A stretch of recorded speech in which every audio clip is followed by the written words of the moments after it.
Witness table audio test. Witness table audio test. Testing 1, 2.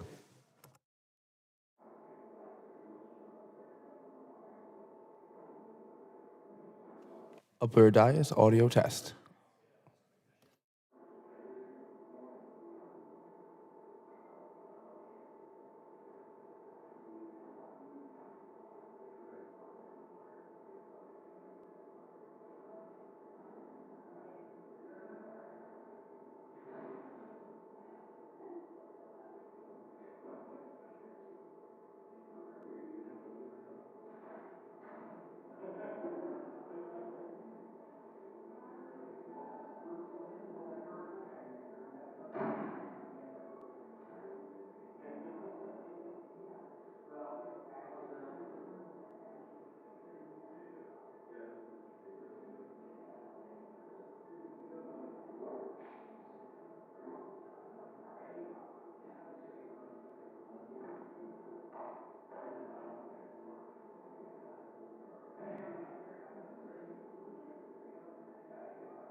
Mic check. 1 2 1 2. Testing. Testing. Mic check. 1 2 1 2.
That's better. Thank you.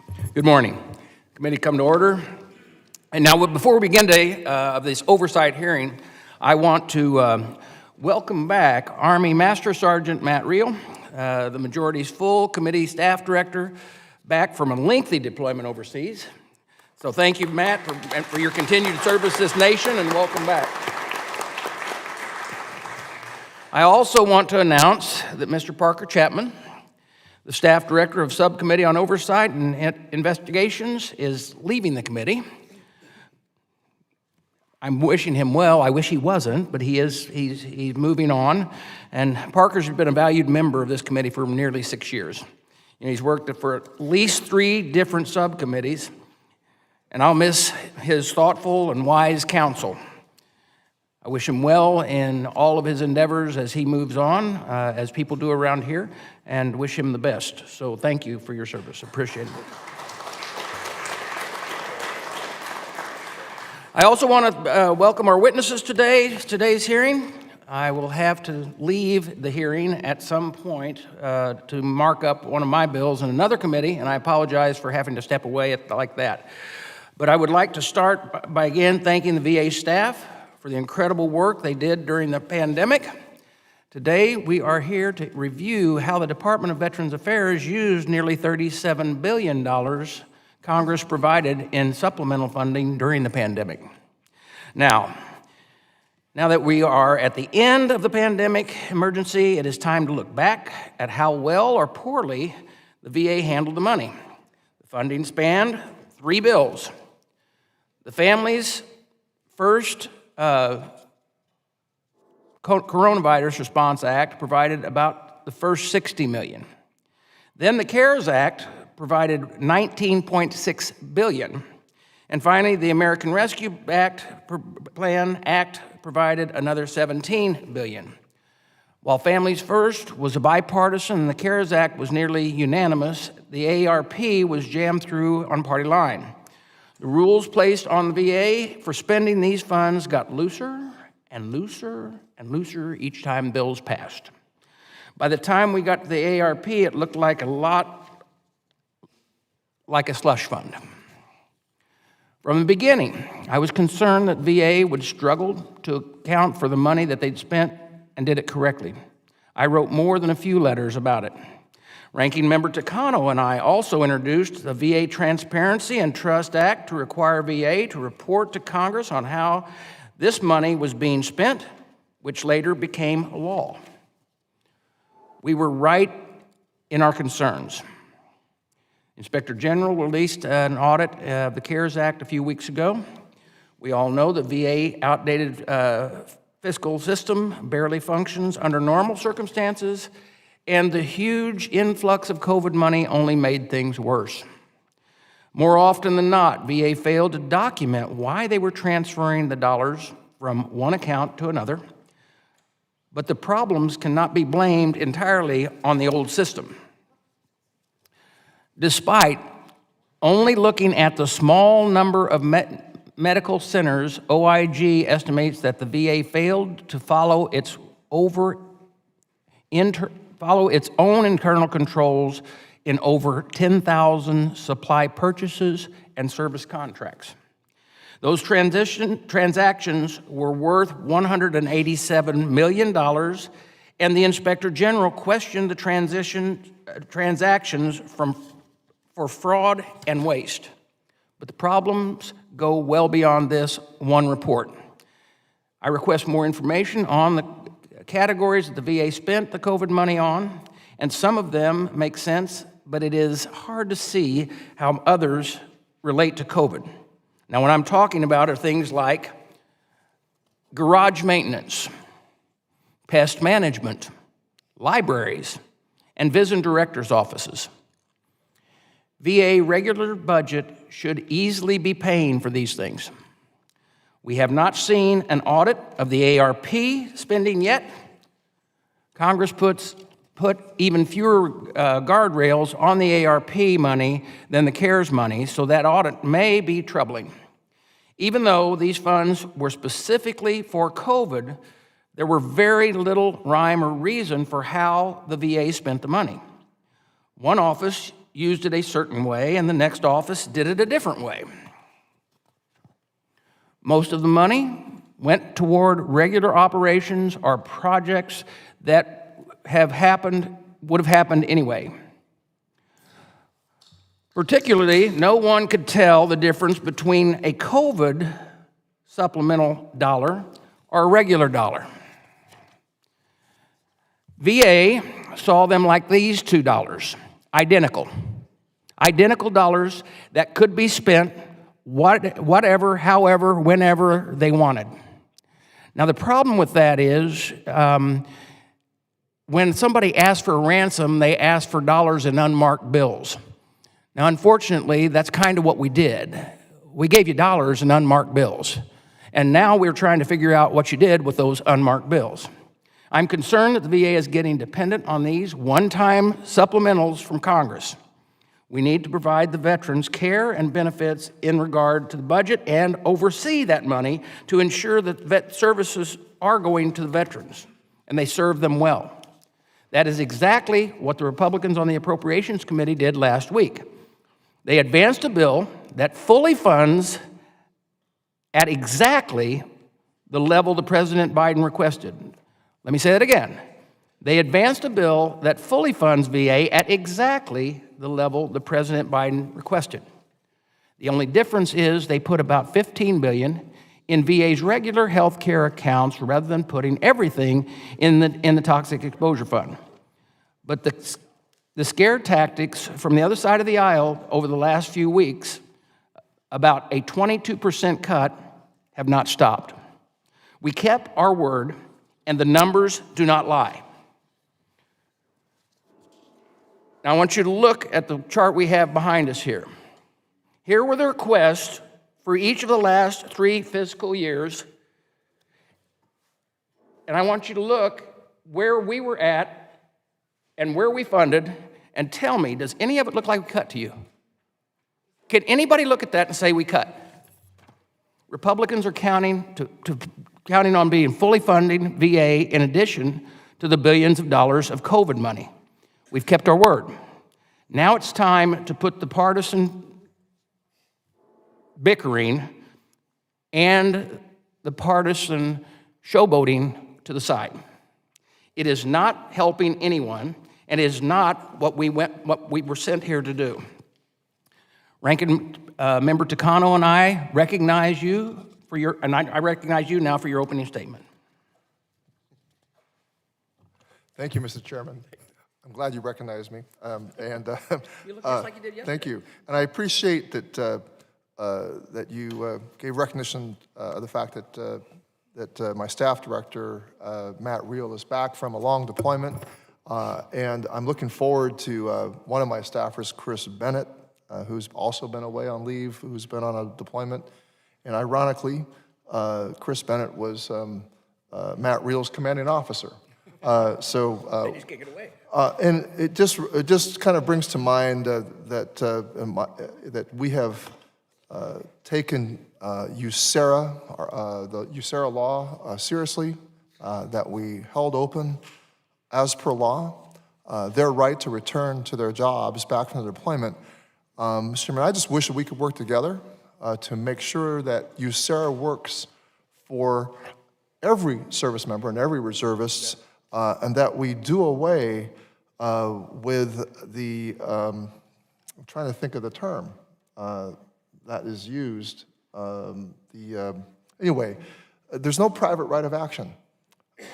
If employers have forced arbitration, if there's a forced arbitration clause in their employment contract, service members have returned and not been able to get those jobs because they haven't been able to get their case into court because of these forced arbitration clauses.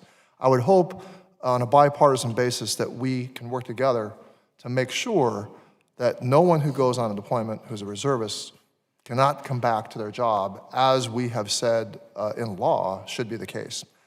Now, as for my opening statement, during the great influenza epidemic, more than 100 years ago, it is estimated that 50 million people died worldwide due to the lack of pharmaceutical interventions.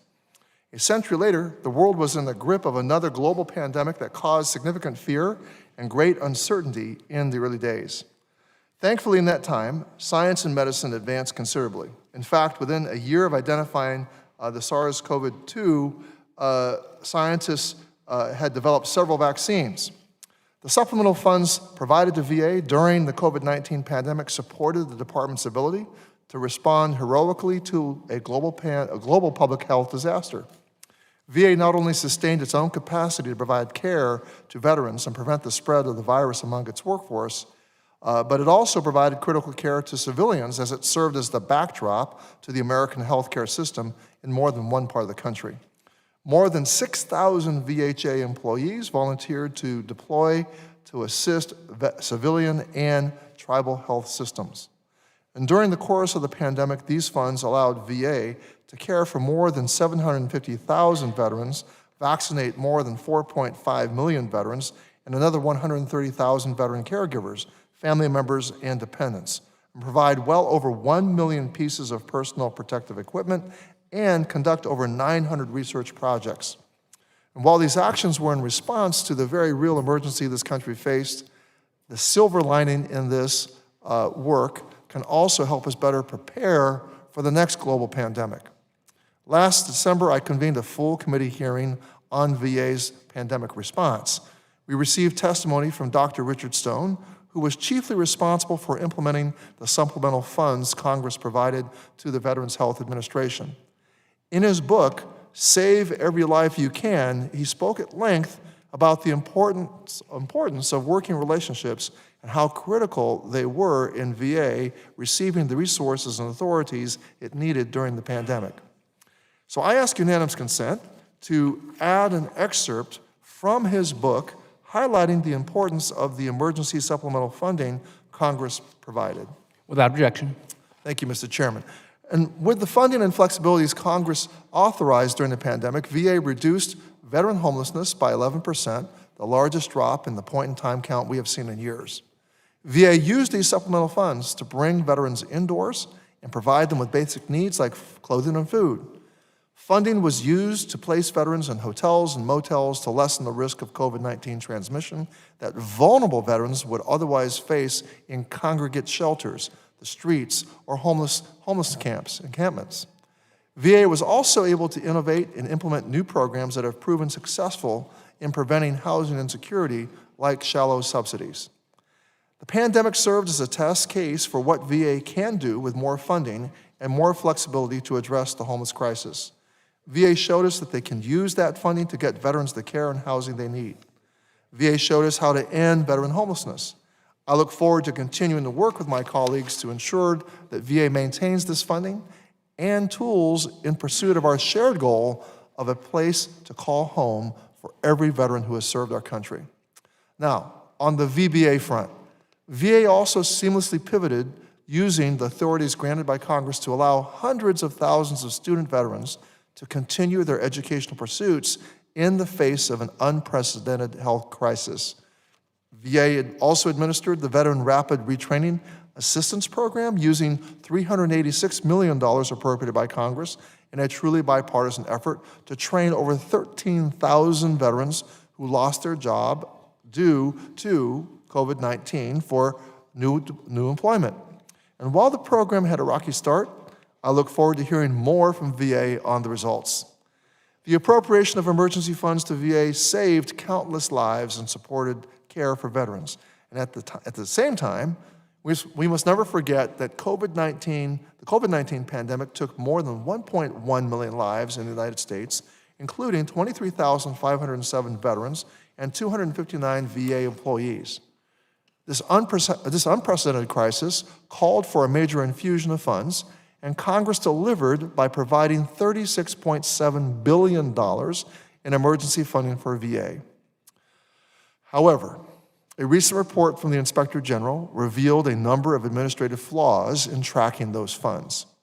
VA's financial management system is 30 years old and is difficult to maintain and adapt to emergency requirements like those presented during the pandemic. The Inspector General found that because of the current system's inability to directly obligate supplemental funds, manual expenditure transfers were used to move funds across VA.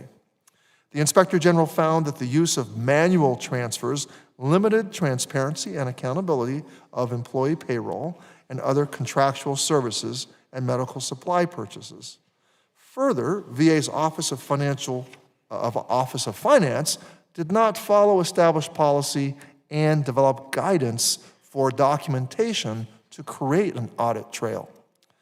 Now, I realize that during the pandemic, things were stressful for all employees at VA and that everyone was doing the best they could to procure supplies and contract for support. But this does not, however, absolve VHMA management from providing basic guidance to account for those funds. I'm appalled to see the extent of the issue discovered by the Inspector General.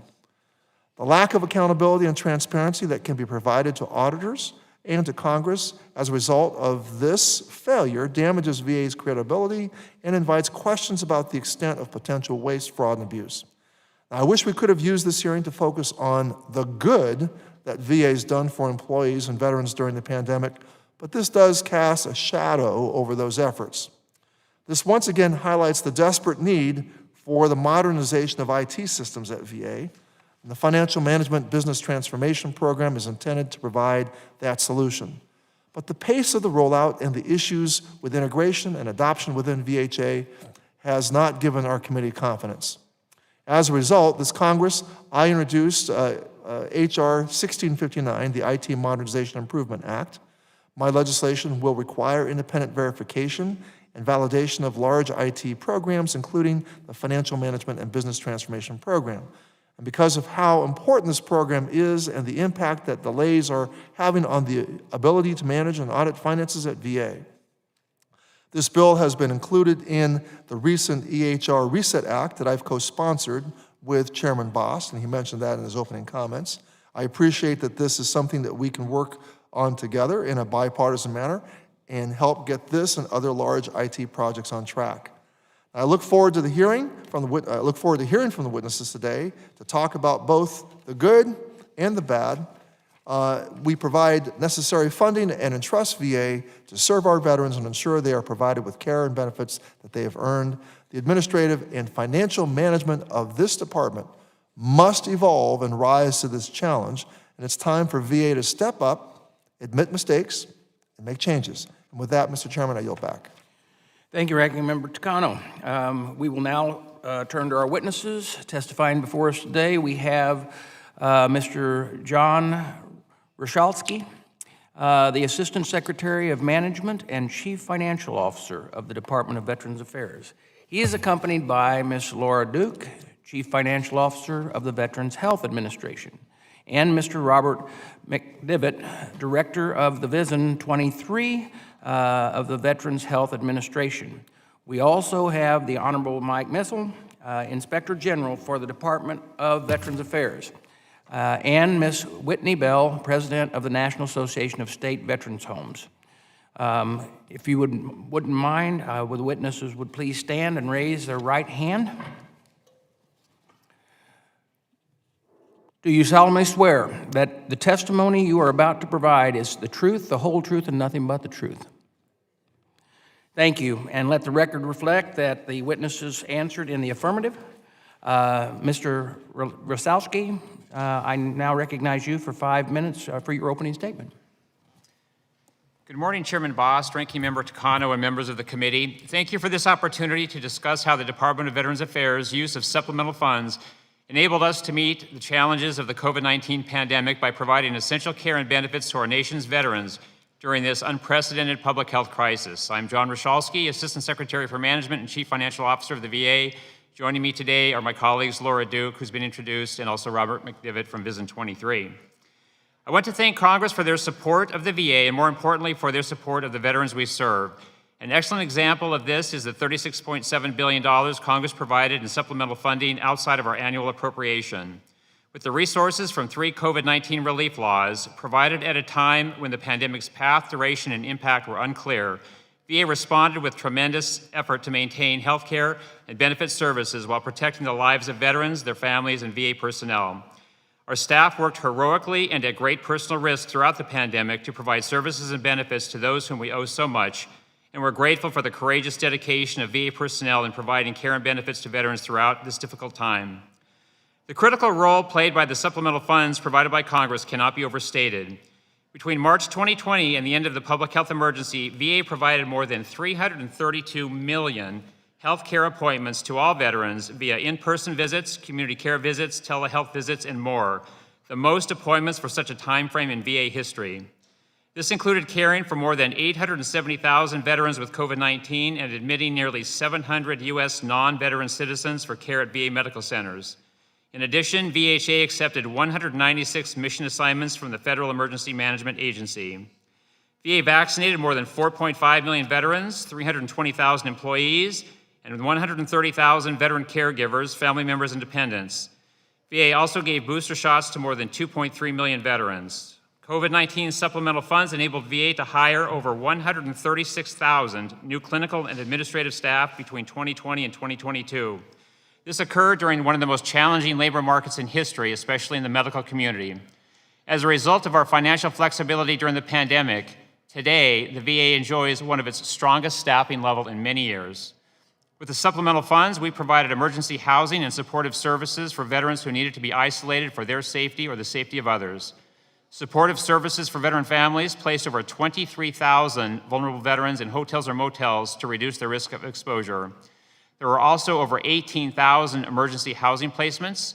More than 77,000 technology devices were made available for distribution to homeless or at-risk veterans to help them stay engaged with healthcare providers and support systems when face-to-face visits were not an option. The supplemental funds allowed the VA's geriatrics and extended care services to distribute $350 million in one-time payments to state extended care facilities for COVID-19 related expenditures and operational costs. Some used these funds for nurse retention grant requests from states, which increased 1,250% during the pandemic. $500 million of supplemental funding was designated to provide grants through the current capital grant program for construction of state veteran homes. With that extra $500 million, we were able to fund a total of 34 additional projects. $150 million was designated for grants for capital needs to modify state veteran home buildings to respond to COVID-19. We also waived the required 35% of matching funds by the state. These funds enabled us to meet the pandemic's many challenges, and we have worked to manage the resources entrusted to us responsibly. The IG and GAO have each conducted extensive oversight of VA's execution of the COVID-19 relief funding. We appreciate their work, and VA has accepted all findings and has closed some recommendations and is working through action plans to address the remainder. The IG's findings identified long-standing issues that we have been aware of and have been well documented in our financial statement audit. We have been working for several years to address them by implementing a modern financial and acquisition system, consolidating accounting and payroll functions at our financial services center, and greatly improving training of our financial workforce. We are seeing positive results from these efforts. The VA has maintained 24 clean financial statement audit opinions that cover all funding sources, including these supplemental funds. And as recognized by the Government Accountability Office in March 2023, VA has reduced overall improper payments by 76% and reported its lowest rate of improper payments in 8 years. Let me say that again. There'll be a report coming out this week in which we're reporting our lowest rate of improper payments in 8 years. The financial statement audit and the improper payment testing are both overseen by the IG. VA is proud of the role we played in the federal response to the pandemic, which touched every part of VA's operations. In particular, our response to COVID-19 demonstrated the strength and agility of an integrated healthcare system that was provided the resources needed to accomplish its mission. Again, I thank you for the opportunity to testify today and would be happy to answer any questions that you have. Thank you. Thank you, Mr. Rashowski. And I now recognize Mr. Missel. I would recognize you for 5 minutes. Thank you. Chairman Boss, Ranking Member Takano, and members of the committee. I appreciate the opportunity to discuss the OIG's oversight of VA's use of COVID-19 supplemental funds. The COVID-19 pandemic significantly altered the way VA provided services and benefits to veterans and their families. The OIG recognizes that VA staff worked tirelessly throughout the pandemic, often at significant risk and sacrifice. I would also like to thank the OIG staff who seamlessly continued our oversight work during these last 3 years. The additional funding that Congress provided us ensured that we could quickly adapt to these unprecedented times. We pivoted not only to our customary oversight work, but also published over 40 pandemic-related reports and investigated dozens of COVID-related criminal matters. In response to the pandemic, Congress provided VA with more than $36 billion in supplemental funding. The OIG has published 5 reports in the last 2 years related to this funding. We found that VA generally complied with the Transparency and Trust Act of 2021, which requires VA to provide to Congress a detailed plan outlining its intent for obligating and expending funds covered by the Act. However, we made 2 recommendations for VA to improve the quality and sufficiency of information reported to Congress. In our report published this month, we found that VHA lacked general controls over its medical facilities' use of CARES Act funds.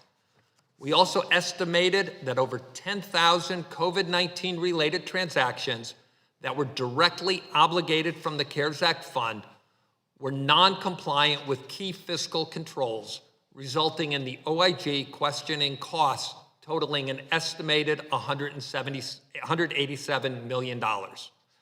These deficiencies were due in part to VA's outdated financial management system.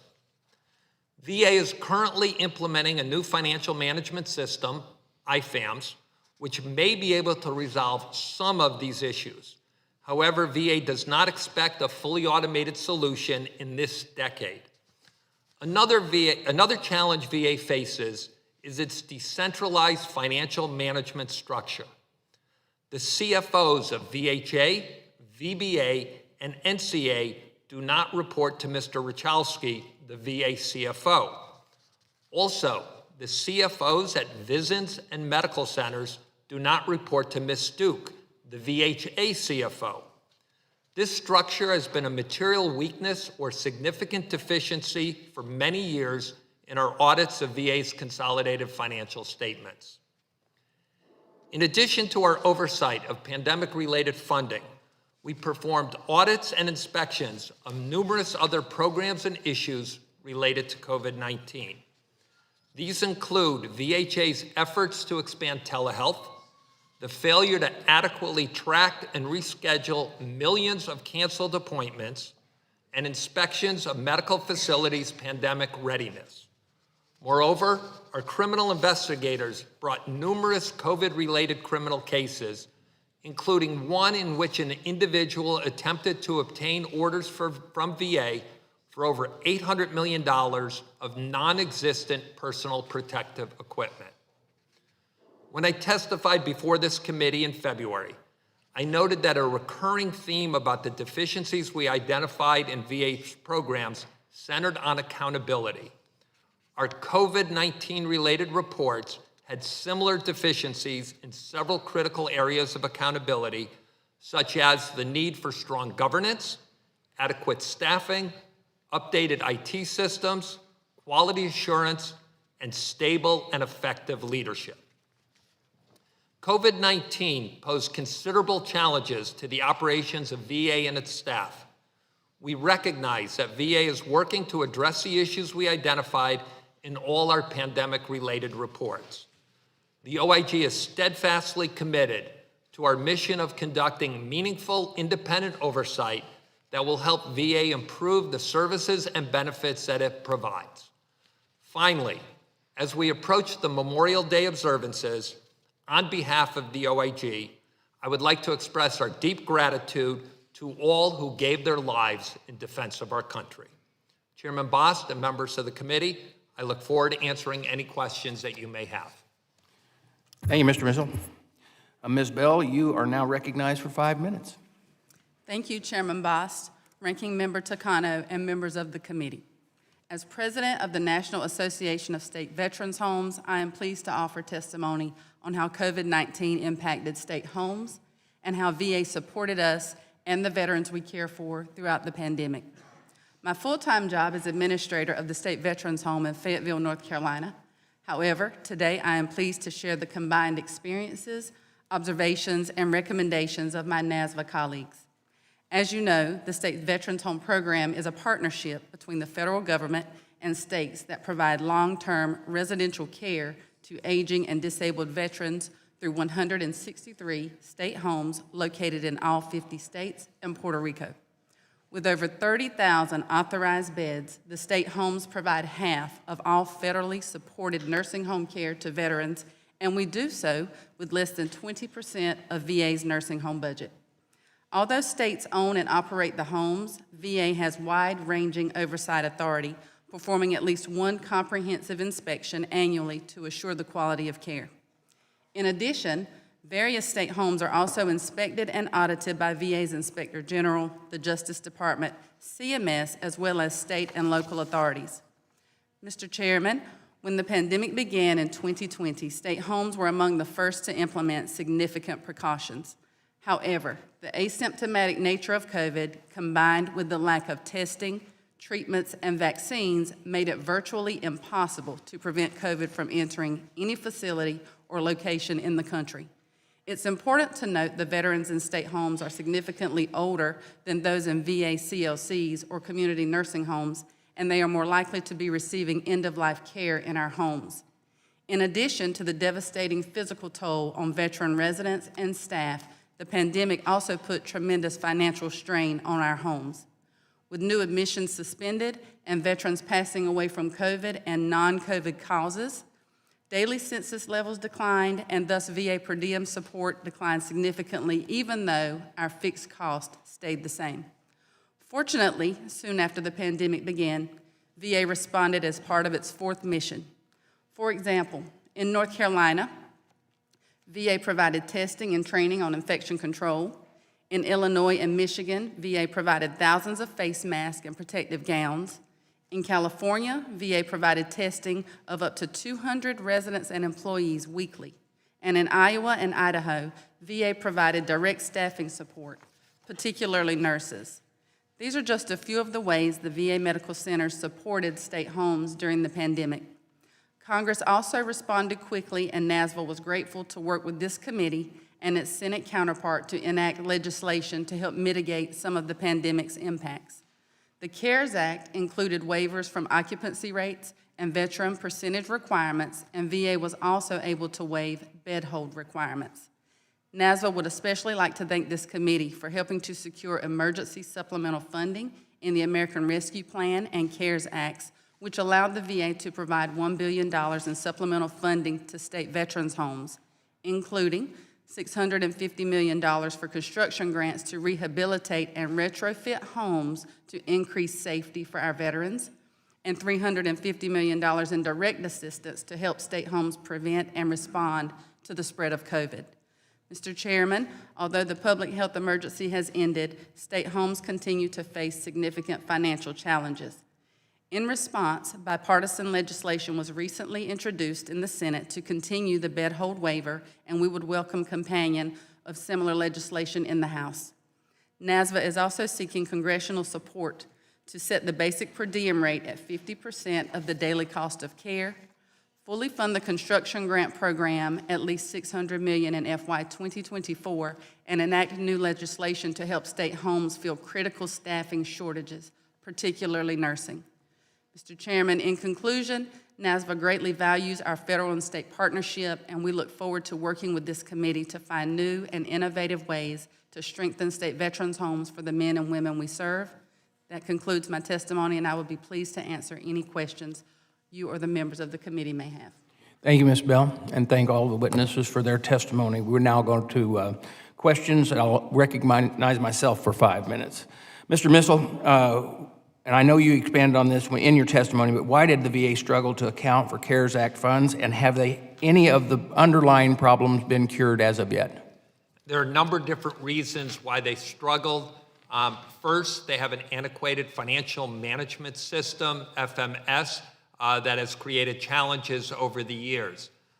Secondly, the governance structure of the financial management organization is really difficult because of the gaps in terms of who reports to whom, which I talked about in my opening statement.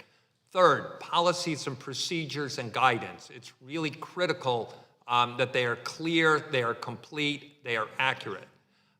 Fourth, they have to make sure that people know their roles and responsibilities. We identified a number of situations where people didn't know who was responsible for certain things.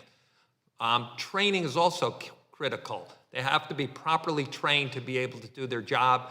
And finally, with all of that, you have to make sure you have internal controls to identify and to correct any deficiencies that you may find. Thank you. Mr. Rochelski, just how much of the American Rescue Plan money remains unobligated? Thank you for the question. You can call me John if you want, sir. Okay. Yeah, I know that last name. I think as of yesterday, I think we're right around 500 million of ARP. 500 million. Yep. Okay. Have you changed your spending plan for the ARP funds since the end of the COVID? Have not, no. You know, consistent with our 23 budget submission, I think we had communicated to Congress how we intended to use those funds. We execute every day, including with cost transfers and journal vouchers. So no, it's just been business as usual. But keep in mind, we're heading to the end of the third fiscal quarter, you know, so it is waning as we expected it would. Well, maybe now that the pandemic is over, the justification for supplemental funds is gone. Are you struggling to manage it all? Were you struggling to manage it all along? I'm going to ask Laura and Robert to answer that question because they really manage the funding. Okay. So thank you for the question. Good morning, sir. So speaking in terms of our management of the ARP, I'll note that as you mentioned in your statement, the purpose of the ARP was a little bit broader than that provided by the CARES Act. And so to the extent that we were transparent in our congressional budget justification of how we would use ARP and base funds collectively to deliver health care to veterans throughout the year. And we've delivered health care throughout the year.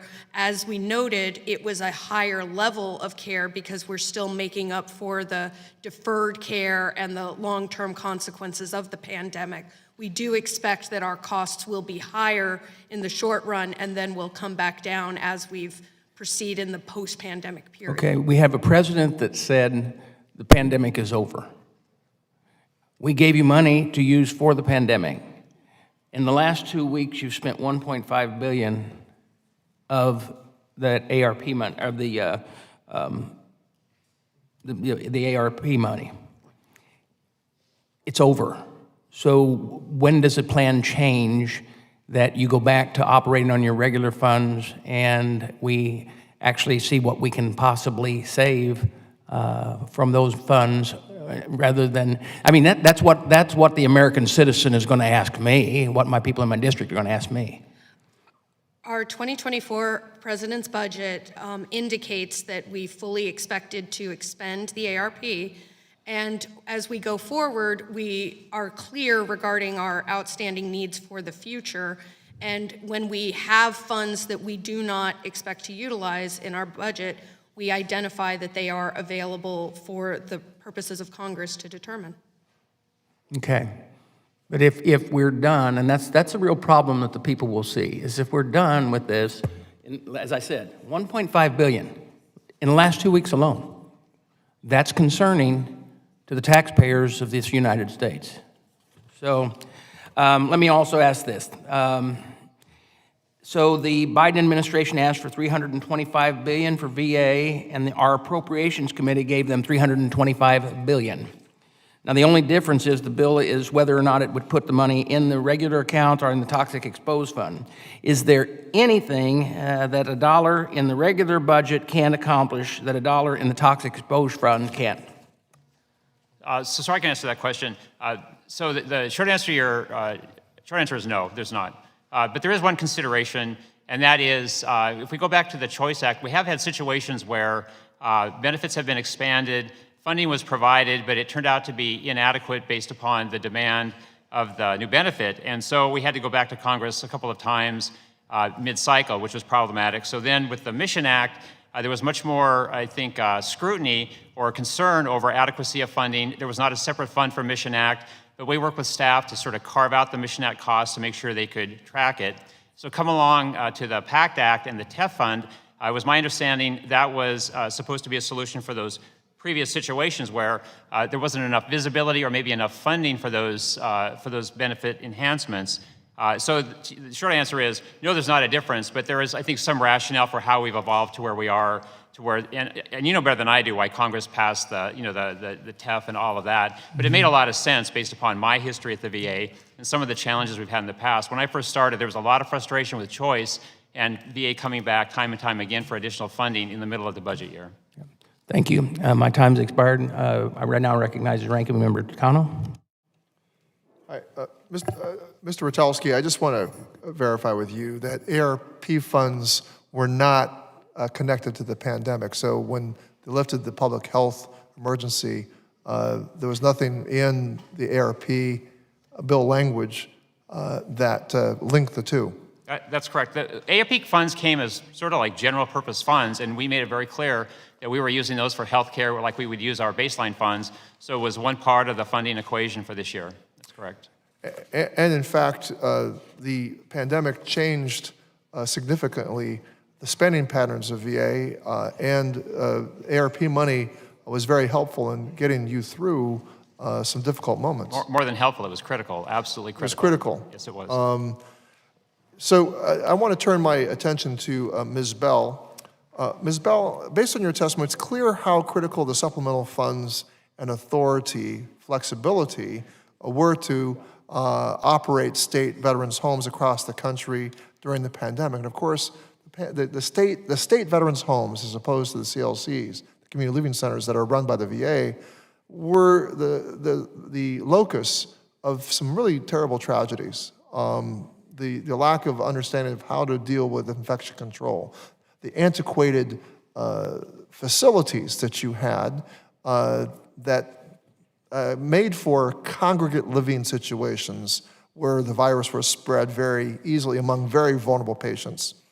With the end of the public health emergency, what challenges remain for state veterans' homes? Thank you for that question.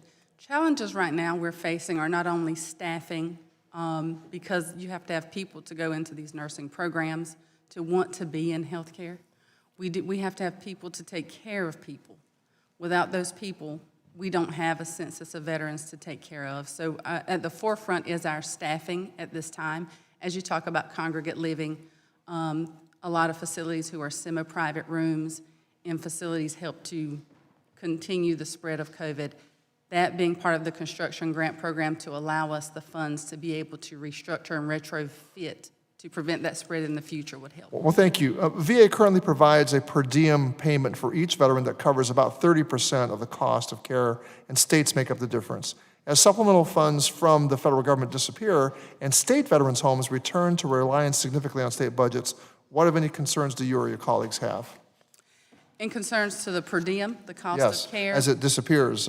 we would definitely recommend the per diem to go up to 50% of the cost of care. So you actually would like to see an ongoing Yes, please. 50% of care be covered by the federal government. You don't want to see that 30% disappear. We cannot. So as we start to look back at the lessons learned during the last 3 years, what kind of changes or reforms should Congress focus on to enable VA and the states to better focus resources on preventing and responding to future outbreaks in state veterans' homes and other long-term care settings that serve our most vulnerable populations?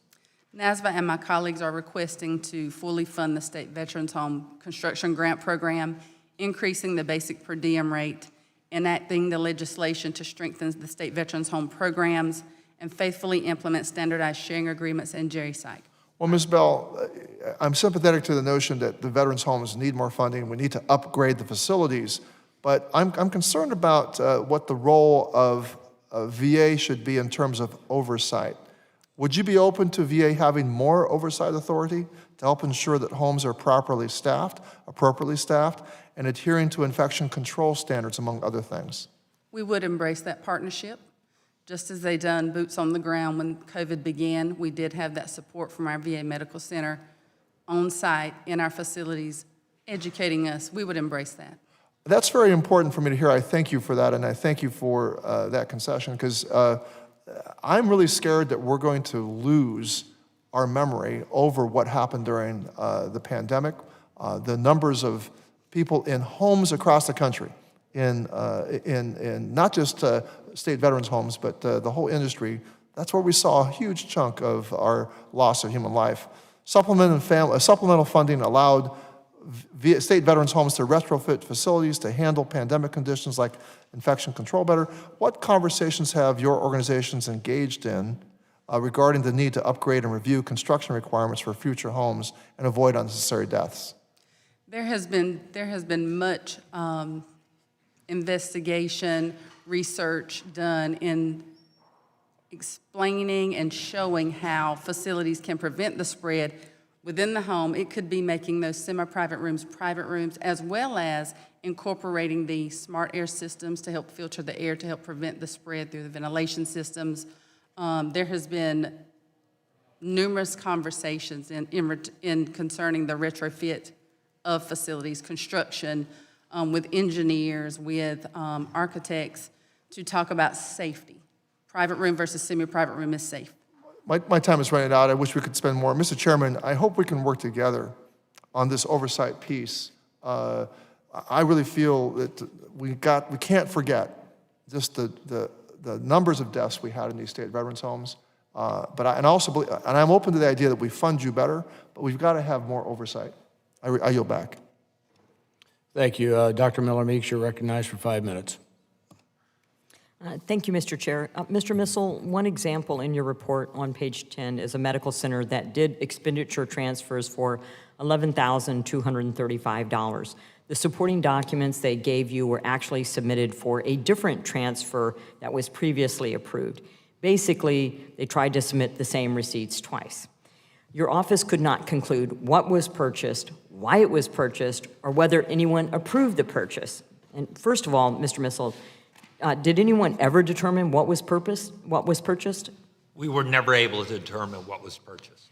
And how widespread do you think this is, and have you seen anything like this during your tenure? We found numerous examples where transactions were not properly documented. Unfortunately, we have seen that in a number of other projects that we've worked on. As I said before, there's a lot of different issues and challenges that VA has with respect to its financial management system, and this situation really highlighted those challenges. Thank you. Mr. Rakowski, the IG estimated that 10,064 CARES Act purchases, these are purchases, not dollars, 10,064 purchases worth $187.2 million had problems. That was based on examining just 8 medical centers' purchases. Have you also audited both the CARES Act purchases and the ARP purchases? And if not, do you intend to do so after reading the OIG's report? Thank you. So the IG does great work. We are a close partner with them. The things they've identified are things that we've known for some time. But I want to be clear that it's not the it's not the Wild West. This is somewhat alarmist. And let me give you some context. Things were exacerbated, there's no question, by the pandemic, and are. I mean, I would rather be here explaining to you why we don't have a receipt than why we harmed a veteran. This is one way to look at it. But the crux of the issue is, the accounting system is old and it requires a lot of manual processes. I mean, it's very heavily manually intensive. And so we have people of different skills, motivation levels that may or may not follow the policy. We do audit these funds in our annual financial statement audit with a public accounting firm. So these funds have been audited. They also go through our improper payments testing. And the difference here is, in the financial statement audit that lasts a year, they'll take the samples of transactions. They will find the same thing. In fact, if you look at our financial statement audit report, you'll have we have a material weakness with the exact same findings. But they frequently will go a little bit deeper to see if the core of the foundational accounting transaction is solid. Well, it doesn't sound like that's a new issue or a new problem. You've known about your financial system. And as the chairman said, our duty is to make sure dollars, when we're appropriating record amount of dollars, so not just in COVID money, not just in ARA money, in record increases in the VA's budget the past 2 years in a row. We need to be able to account for those and do proper oversight. So, Mr. Rakowski, when did the president end the COVID-19 national emergency? I think recently, May 11th, is that correct? May 11th. And from the time I've been in Congress, to me, COVID expenditures should be timely, targeted, and temporary, i.e. they're related to the COVID-19 pandemic, not other expenditures that may need to be done or nice to be done. Do you know how much unspent money allocated for COVID-19 related non-recurring maintenance you have left over according to documents you sent this committee? Are you talking about CARES Act funds or ARP funds? COVID related.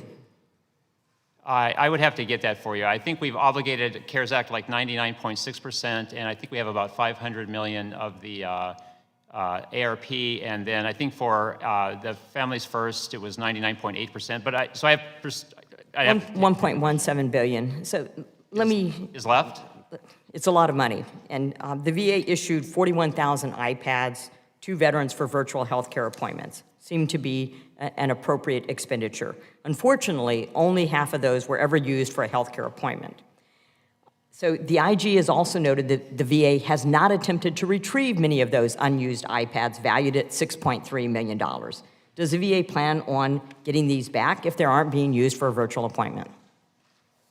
So I would have to take that. That's a little bit out of my lane. I have to take that for the record. I don't know if our other witnesses, Robert, if you have. Yes, Congressman. I'm Rob McDivitt. I'm the Vision Director from Vision 23, so I have the great state of Iowa in my network. We're endeavoring right now. We issued over 3,000 cell phones to homeless veterans early in the pandemic so they could stay connected with healthcare and with the VA. We issued over 8,500 iPads to veterans in our very rural network and are tracking them. Not all of them have been used, and we've put a process in place to contact the veteran, make sure that they use their device, or we retrieve it. So we're endeavoring to do that, but we did put them out as quickly as possible to make sure that veterans remain connected to VA. Yeah, I think retrieving the unused devices would be an appropriate utilization of your time. Thank you, and I yield back. Thank you, Mr. Levin. You're recognized for 5 minutes. Thank you, General. And thank you to our witnesses. I want to thank you for all your work during the pandemic. Eliminating veteran homelessness is a key objective of mine. I know it's not going to be easy, but I commend you for the work that was done. I saw the 11% decrease in veteran homelessness between 2020 and 2022, and I know that's in part because of the increased funding and the flexibilities that Congress provided to you during the pandemic. I was glad to see in particular that SSVF used some of the funds for the shallow subsidy.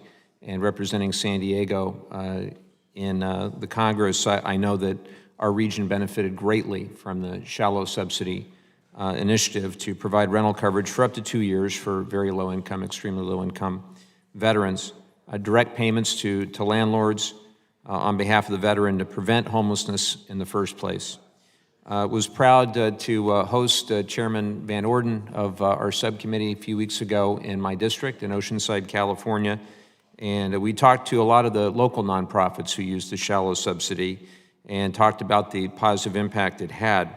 But I'm concerned that we're not going to continue the robust funding for the shallow subsidy or for SSVF generally, and that we're going to fail to build on the progress that we've made.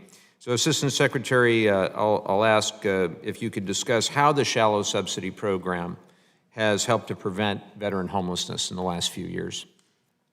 So it might be a question best for Laura, but I know that they were able to help over 3,700, and I know that those grants or those payments are critical. For those that aren't familiar with the shallow subsidy, it's for a person or a family that has housing, but that is at risk of losing their housing. And so you can just imagine that it's much more efficient to keep them in their house than it is to have them go homeless and have to start again. But Laura, maybe you want to talk a little bit about this.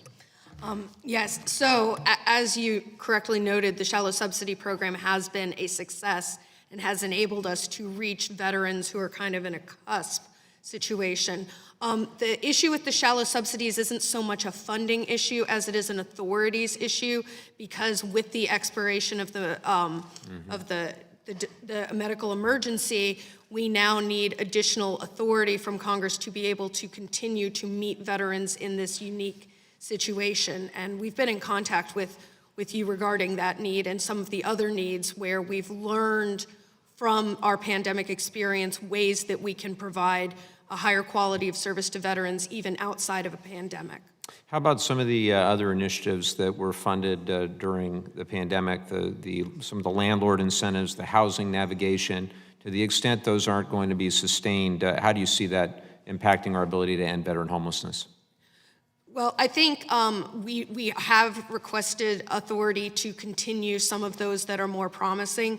We continue our commitment to ending veteran homelessness in our 24 and 25 budgets. We are continuing to grow the program, recognizing that particularly economic situations continue to put more veterans at risk. So I think our commitment is sustained even beyond the end of the public health emergency. That's good to hear, and we'll definitely keep our eyes on that. One of the things I was very proud of during the beginning of the pandemic with my friend Gus Bilirakis of Florida, we provided flexibilities to allow the funding to cover different things: food, shelter, clothing, transportation, other essential personal needs.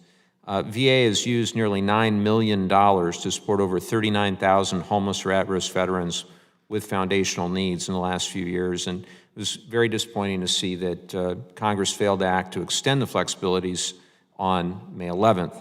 I'm very proud to support my colleague, Rep. Sherflus McCormick's bill to make those flexibilities permanent. Assistant Secretary, for you or for the panel, can you share how those funding flexibilities were used during the public health emergency and what effect they had on veteran homelessness? Sure, I can take that, Congressman. In our vision, we use the flexibilities to do the things you talked about, to prepay rent for veterans who are moving from homelessness into permanent housing, but also for food subsidies. We found many veterans are food challenged, and certainly were during the pandemic, and used the temporary authority to support that. Also for transportation, we set up rideshare programs across the country that were able to connect many veterans to VA health services or community resources that they needed during the pandemic, and that was tied to the temporary authorities. Well, I would just close by saying in 2020, there were 37,252 veterans experiencing homelessness. By 2022, 33,136. I think that reduction's a direct result of some of what we did in Congress and a lot of what you all did and what the folks on the ground level did. Let's continue that progress. Let's continue that momentum as we try to achieve functional zero veteran homelessness. And with that, I'll yield back. Thank you. And Dr. Murphy, you're recognized for 5 minutes. Thank you, Mr. Chairman, and thank you guys for putting this committee together. I think the overall theme really of this session in the Republican majority has been accountability. And there's nothing wrong with accountability, nothing wrong whatsoever. In some of the other committees I've been on, we bring folks forward who have not appeared before the committee for many, many years, before Congress rather, for many, many years, and all of a sudden there's accountability. Billions of dollars were spent, and billions of dollars were spent well. It was a tragedy. We were building a plane while we were flying it. Everybody knew that. But there are also guardrails as to when you're given money, this is what you're supposed to use it for. I've had to apply for medical grants, for scientific grants. You put down there exactly what you're going to spend it on, and if you don't spend it on that, it's a problem. And I think that's what we're seeing here. Some of these issues, some of these things were not spent on, and there was no paper trail, there was no accountability, and I think that's what the issue is here. If this were to occur in the private sector, I can guarantee you some people would be out of a job. And they're protected in the federal government, and this is why this committee its work is so important. So, Mr. Rokalski, let me just ask you a few questions. You actually mentioned something a few moments ago that this was alarmist. I want to follow up. What did you mean by that?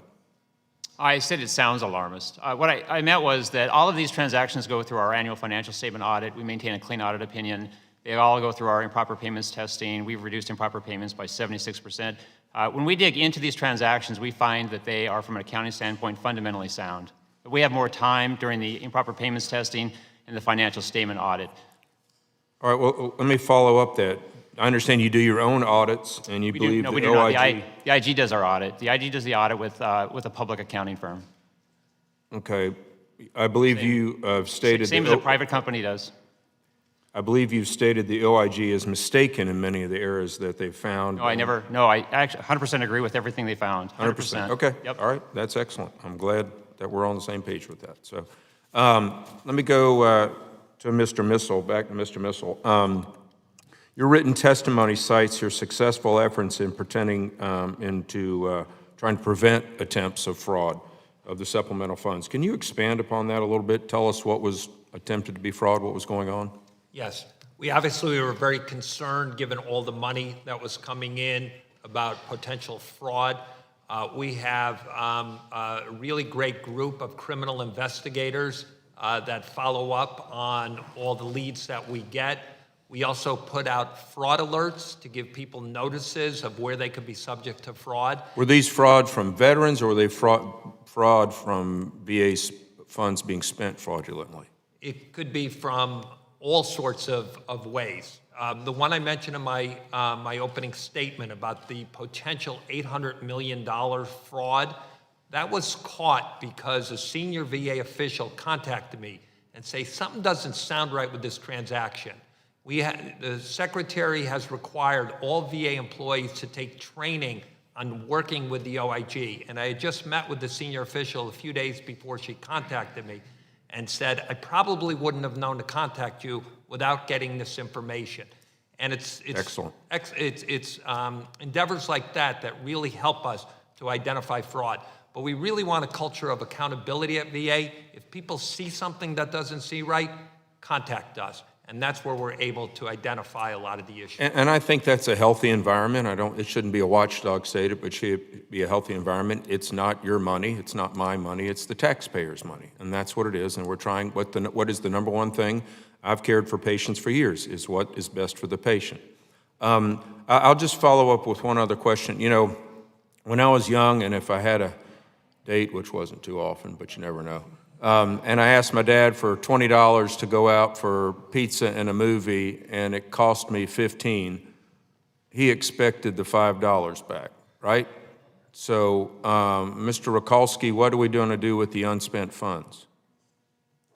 Well, consistent with our 23 budget, we're going to spend them. We had planned for these resources. We communicated that to Congress. The appropriation took them into consideration. For what things are now COVID, the emergency's over? No, we were very clear. ARP was going to be used with baseline funding for all health care for this year. Some of it is COVID related. You know, it's an extension of people being sick or waiting, but all of it was going to be used for health care for this year. And that is consistent with what we told Congress and how they appropriated the funding. See, this is where I think the last expenditure bill was way too lax in allowing too much freewheeling with what was sent. So anyway, with that, I'll yield back. Thank you, Mr. Chairman. Mr. DeLuzio, you're recognized for 5 minutes. Thank you, Mr. Chairman. I've heard plenty of concerns from my Republican colleagues say about growth in the VA's budget, and I'll be pretty frank. If you didn't want to care for veterans and deal with the rising cost of that care, you shouldn't have sent us off to 20 years of war. We're going to have more cost to care for veterans because we sent people to fight at war. I also want to respond to the chairman's claims about partisan showboating around budgets. I don't think it's partisan showboating to point out that House Republicans voted to pull back $2 billion from the VA, that their own appropriations bill underfunds the Toxic Exposure Fund by nearly $15 billion. Again, if you didn't want to guarantee veterans care from burn pits and toxic exposures, you shouldn't have sent folks off to 20 years of war. I think it's a betrayal of the purpose of the PACT Act and the obligation this country has to all those who have served, many of whom are on this committee. To the topic of today, and the OIG reports and Missel's testimony in particular, I agree the need for robust oversight. What I'm not seeing is substantive reporting on the oversight of money used in the fee-for-service or community care side of the ledger.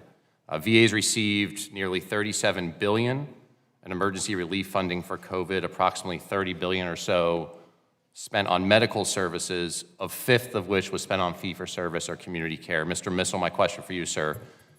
Costs for this program, community care, are ballooning faster than VA medical care costs. Does OIG have any insight into how these fee-for-service providers used COVID-19 relief funds? We have not done any projects on that specific topic. We've looked at community care in a number of different projects. We have some ongoing right now. And given the future, given the increases going forward, we will continue to watch community care very closely. Is there some legislative need to provide additional authority to have more insight into that, what spending is happening in community care? I don't think we need any legislative authority to do the kind of oversight that I think is appropriate. Okay. On April 18th, at a subcommittee here, Dr. Julie Kroviak from your office voiced, quote, "Our office has published reports related to community care detailing delays in diagnosis and treatment, lack of information sharing or miscommunication between providers, and significant quality of care concerns," end quote. So is there anything stopping your office from providing that same level of detail on how community care funds are spent, just as you're doing with the VA here? No, we have the ability to look at that to the extent we can get information from community care providers or other sources. I would urge you to do that, certainly as this is a much faster growing part of medical care costs we're seeing across the VA. Switching topics briefly to VA Video Connect and the program, Mr. Missel, would you agree that VA adapted quickly in the pandemic and that telehealth increased use of mental health services, closing gaps in veterans care? We saw a significant increase in telehealth appointments, and I would agree that VA pivoted very quickly to meet the needs of veterans at the beginning of the pandemic. Okay. I think, and it sounds like you agree, that VA's demonstrated having access to VHA telehealth is a benefit to veterans and healthcare, helped reduce suicidal behavior, emergency department visits. Do you think it would make sense for telehealth to count as an access standard under the Mission Act? I haven't looked into that specifically, but it's certainly something to consider. Very well. Ms. Bell, anything you wanted to add to that? I saw you nodding along. I just would like to echo the sentiment that the telehealth for our veterans in the facility and in the community on a personal level is very beneficial to their care. Very well. Thank you, Mr. Chairman. I yield back. Thank you. Just before I yield to Mr. Van Orden, toxic funding is in the regular budget. Congress is funding the care needed. It is now up to the VA to appropriately use that money for all the veterans. And community care is veterans care, period, because over the time of the Choice Act, the Mission Act, we had to fight in this committee to make sure that the veterans received their care wherever they could get it and have it be quality first, accessible second. And the VA is working with challenges, as it always has, to take, if you will, some might call an urban model that applies to a suburban model to be transitioned to a rural model, and then in some cases a remote Zoom model. But that's the future. But I would applaud the VA and the veterans for accepting new ways to get their health care, over the course of the last few years. So having said that, Mr. Van Orden, you're recognized for 5 minutes. Thank you, Mr. Chairman. Mr. Orkowski, how many veterans died of COVID? I would have to take that for the record, sir. I do not know. Okay, how many died with COVID? I do not know. Okay, how many vets got COVID in a VA facility? I would have to take that for the record. How many employees got COVID in a VA facility? Same. How many family members of veterans or employees got COVID in a VA facility? I would have to take that for the record. Okay, sir, these are the most basic metrics you should have showed up to this committee with. This is about whether or not your department has spent billions of dollars protected our veterans. And if you can't answer those off the top of your head, that means you are very ill-prepared for this committee meeting, and that is bad. So your preparation is as shoddy as some of your accounting practices here. So I read your testimony, and quite frankly, I was not impressed with it. So I'm going to read something to you. A painful emotion caused by the awareness of having done something wrong or foolish. Do you know what that is? That is the definition of the word shame. And that's where you guys should be hanging your head right now. And a lot of people in your leadership, you should be hanging your head in shame because you have politicized your department. On April 21st, your department published a blatantly political, misleading, and disingenuous release on your website saying the Republicans are going to gut veterans' health and slash the VA budget. I would like to enter this for the record. It says we're going to cut 81,000 jobs. We're going to have 30 million fewer appointments. We're going to undermine telehealth, worsen the wait times for benefits, prevent construction of healthcare facilities, fail to honor all of our veterans, cut housing for veterans, increase food insecurity for veterans, deprive veterans of mental health, substance use, and other services, eliminate job training and other support to veterans. The secretary graciously came to our office, my office, and Mr. Luttrell and Ms. Kiggins and Mr. Crane were all there. He was explicitly clear, the Secretary of Veterans Affairs, that the Veterans Affairs is not a political organization. Do you agree with this statement? I absolutely agree with that. Okay, well then on May 16th, the military Milcon VA appropriations bill was released. And it proved unequivocally that everything that your department has said politically is a lie. So I ask you this. Have you issued a public statement retracting the blatant political lies that you have posted on your website as of this morning? Have I personally? No.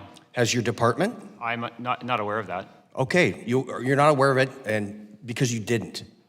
Why would you not do that? Well, Mr. Van Orden, I prepared the analysis supporting that. I do not control the message, but I know. the analysis that Listen, I we provided can all stand around and point is fingers at each other. consistent with the analysis Listen, dude. Hey. that I've done every year for a continuing resolution, Listen, unfortunately, government shutdown, lapse in appropriation. I got you. But unfortunately, your actions and the actions of your leadership have clearly demonstrated that you have blatantly politicized your department, and you and your leadership have done a tremendous disservice to our veterans and should be ashamed of your conduct. So your department must remove this inflammatory and inaccurate statement from your website and start a public relations campaign explaining to our vets that the VA is fully funded, including the PAC Act. You must do that. If you don't do this, you're going to be proving to the American people that you are intentionally fear-mongering with our veterans for political purposes, and that's shameful. Let me tell you why. This weekend, I was in Sparta, Wisconsin. I met Don. He's a 93-year-old Korean and Vietnam veteran, and he was scared. He was terrified because he thought he's losing all of his care because you guys decided to politicize this. So you are terrifying Don on purpose, and that's inexcusable. Don doesn't know how to get on a computer and look this up and find the appropriations bill, proving that what you said is a lie. He does not know how to do that. So do your job, sir. You know, Mr. Van Orden, most of the requests I got for the 22% analysis came from veterans who were concerned about the cut. Yeah? Well, it's a lie. So now you know it's wrong? You 100% know it's wrong. I know you can read, sir. So read the appropriations bill that counteracts everything in this. I'm asking you to do that. With that, I yield back.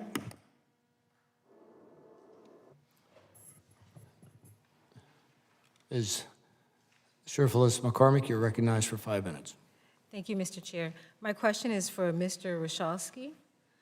The VA's Office of Information Technology was awarded $2.2 billion in CARES Act funding. Can you tell me if and how any of this funding was used to support and bolster the VA's electronic health record modernization program? Could I refer that to Laura? Do you know specifically for EHRM? I cannot speak to the IT portion of it. I can tell you that under the CARES Act, that we did not support EHRM, but under the ARP, there was investment in the modifications of our infrastructure to accommodate the EHRM, and details of that are in our budget. So I'd like to take that for the record. I don't believe any CARES Act funds were used for EHRM, but I would like to confirm that. And the investments that were made, was there any positive results from those investments? Well, certainly the investments in our facilities, to the extent that a lot of our facilities are very, very old and never anticipated the need for server rooms and the type of infrastructure that's necessary to support a modern electronic health record. Those modifications are an essential prerequisite for us to continue the electronic health modernization, and those modifications are necessary and needed to be funded. So certainly it makes a big difference. And beyond the electronic health record, I think just in general, the other investments that have been mentioned, and I would welcome my colleague, Mr. McDivitt, to speak for a veteran-centric lens. From a field perspective, early in the pandemic, Congresswoman, the IT infrastructure money was essential. As you heard from Mr. Missel and others, we had to move to telehealth at a rate that ended up being 2,000 times faster than we thought we would. We needed laptops, we needed IT infrastructure to support that, and it came very quickly. Same with the move when we had to move many of our employees to telework almost overnight. We were very unsure that would work, and we're provided the resources to do that. In terms of ARP money, that's allowed us to upgrade our IT infrastructure and to do many long overdue projects will benefit veterans for decades to come, we feel. Thank you. My next question is for Inspector General Missel. I serve as the ranking member of the Technology Modernization Subcommittee here on the Veteran Affairs Committee. Your testimony initially focused on deficiencies in IT system and business processes. The VA's current financial management system is about 30 years old and represents a significant risk to the department's operations. What would it mean for the VA to have a modern financial management system, and would modernization help the VA comply with audits and oversight? Absolutely. And we've noted this in our audits of the financial statements, the deficiencies in the current financial management system, FMS, and that is something that is desperately needed to improve. That's not the only thing. As I noted in my testimony, there's other issues that they have to complete as well. But certainly getting a new financial management system is a big step in the right direction. Thank you. My next question is for Ms. Bell.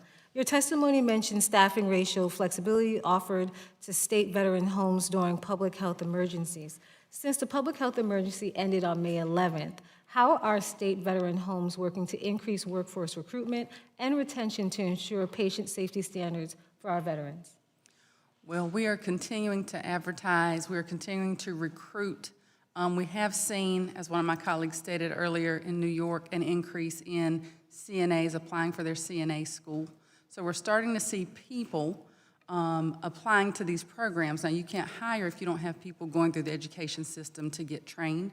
So we're working with our local community colleges, universities that have those nursing programs and CNA programs as well as reaching out to the VA and utilizing the Nurse Retention Grant Program.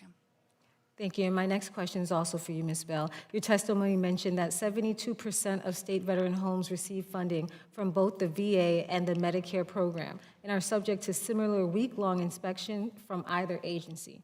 Can you tell me how these inspections differ from each other, or if they feel redundant?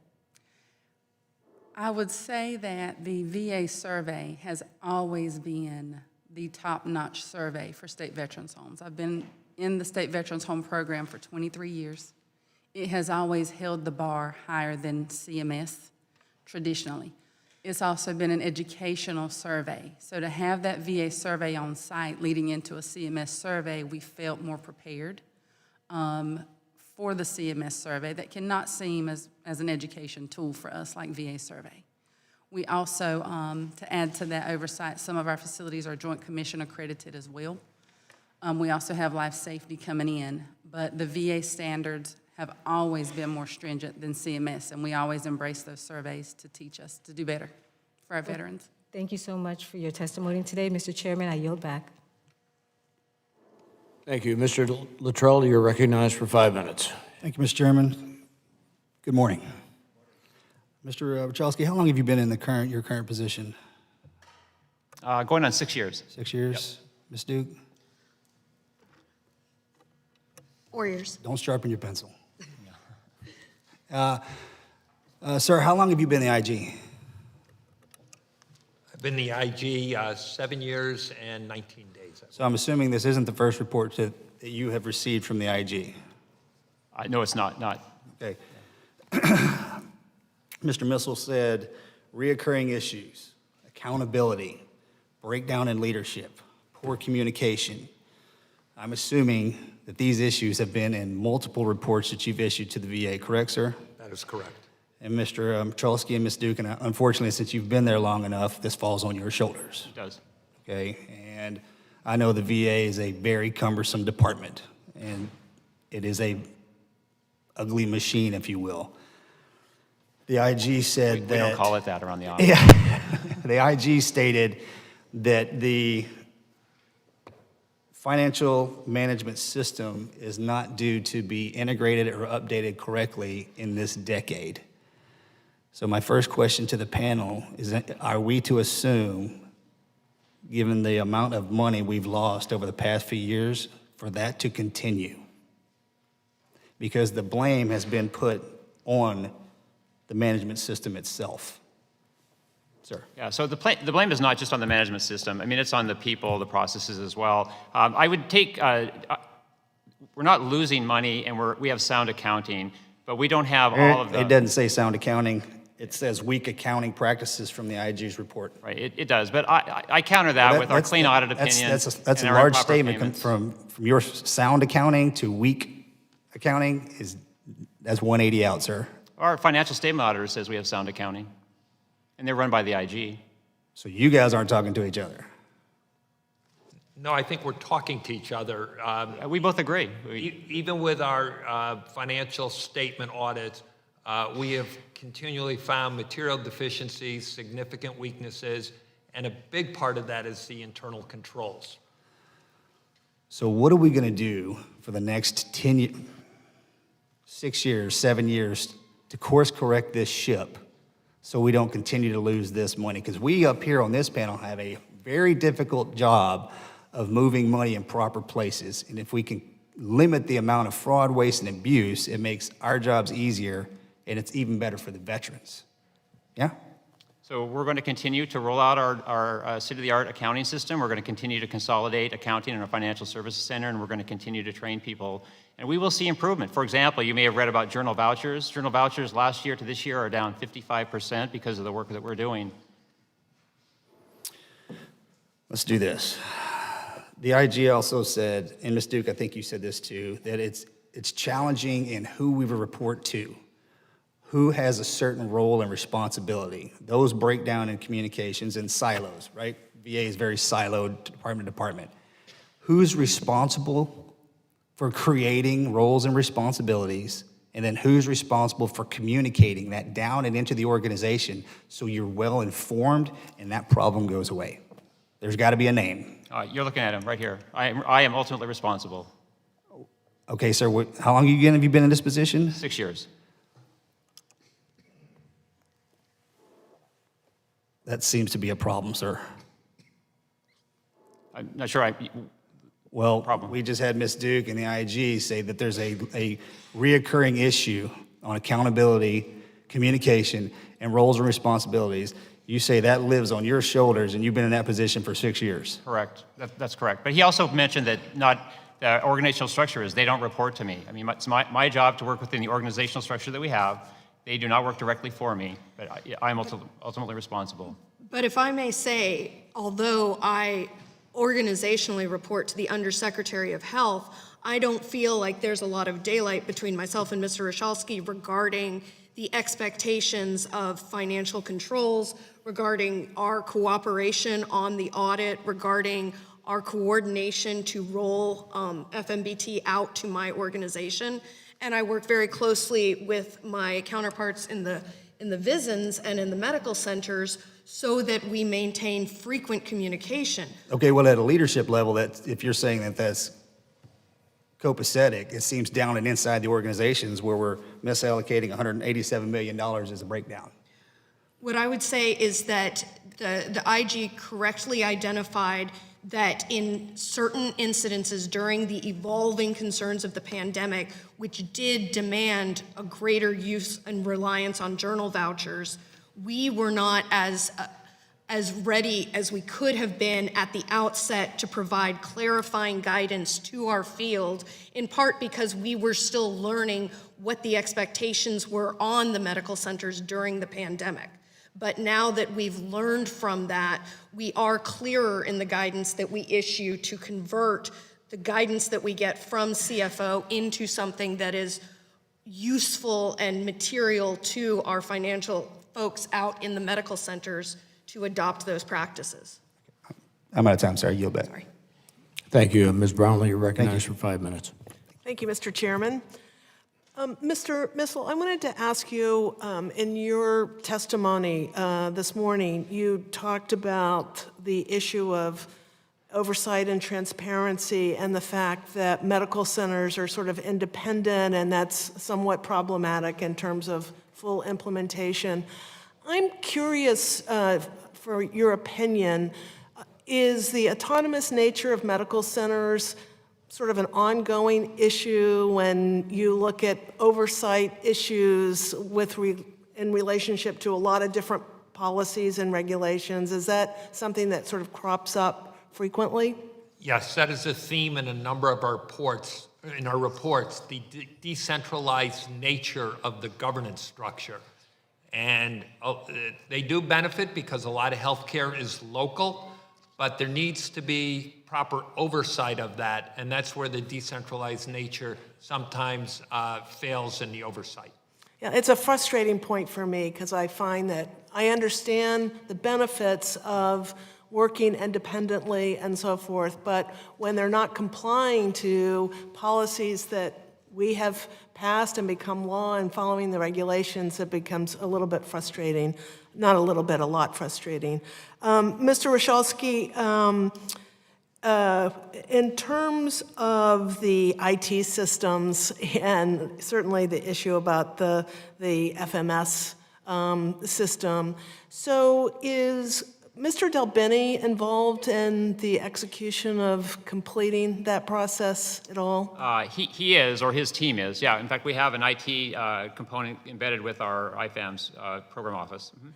And do you, do you have a time frame for when we've spent God knows how much money, billions of dollars when it comes to all of the IT systems, but in terms of this one, do you have a sense of when you'll be online?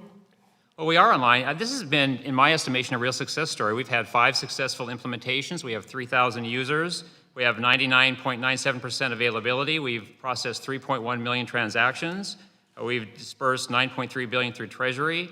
There's a 96.9% IFAM satisfaction. We're going to go live with our next major implementation, which includes the IG in 3 weeks, which is why I have my resume up to date. And if you're hiring, I'd be interested in. Well, I guess if it's it's great. It's on time, it's on budget, and we are proceeding. The reason it's going to take so long is we have 130 different instances of VHA we're going to have to go through. We may be able to speed it up, but it's been a real success. And I mentioned that our journal vouchers are down by 55% attributable to the IFAM's implementation. I see. It just wasn't working to get through the supplemental issues that we had with... VHA received the preponderance of the supplemental funding, and they do not have IFAMs yet. That's correct. Yeah. Okay. I just want to make, for the record... Thank you for the question. And we're very proud of IFAMs. It's been a real success. I understand, and I commend you for the success you've had so far. I'm just asking, when the entire system is going to be up to speed, and I had to kind of dig for that answer. I'm sorry. So about 6 years. Okay, thanks. Are you familiar at all with a bill that I've introduced, the Elizabeth Dole Community-Based Services Bill for Veterans? I have heard of it, but I'm not familiar. Well, simply enough, it's a bill to move away from institutionalized care into, for care for veterans who are aging, who have disabilities, et cetera, to be able to stay in their homes. And I guess, just understanding that and what its purpose is, do you believe that, A, that's sound policy from a fiscal perspective, and B, do you think it's sound policy in anticipation of another pandemic or another disaster, weather-related disaster, which we can only assume will happen? Based on what you described, it sounds like very sound policy, yes. Okay, thank you. And Ms. Bell, through the ARP funding, VA anticipates 12 new state veteran homes that will open in 2023 and 2024. It appears, once again, we may soon find ourselves with a backlog of state veteran home construction projects. VA's only requested $164 million for fiscal year 2024. As you noted in your testimony, once VA releases its new priority list, the actual need may be closer to $900 million. So what does that mean for veterans across the country and the timelines? Excuse me. Even though you spoke about the Elizabeth Dole and taking care of them at home, what we see is not every veteran has family that's local. They don't have the capacity to do that. These homes are going to allow them to come in to a state veterans home to be with, as they call it, their comrades. What we've learned is some veterans in the communities plan 10 years out to go into the nearest state veterans home by then when the time comes. So they anticipate. I'm in talks right now with the veteran, and his daughter has me talking to him on a weekly basis, that this is the anticipation. We're talking about his care, his life, what happens next in that next chapter. No, I understand. So are you developing waiting lists for these potentially 12 new state veteran homes? They are called applicant lists in each section, and we have one in North Carolina as well, yes. Very good. Mr. Chairman, I yield back. Thank you, Mr. Self. You're recognized for 5 minutes. Thank you, Mr. Chairman. I'll start this out by the Chairman Boss started this out with that chart, if you remember right, and I just want to emphasize the fact that your secretary has damaged the relationship with Congress by the 22%. Let's just make no mistake about it. Of the 10K purchases or contracts that were reviewed, resulting in $187 million in mistakes, what percentage of the total purchases or contracts was that 10K? Just an order of magnitude.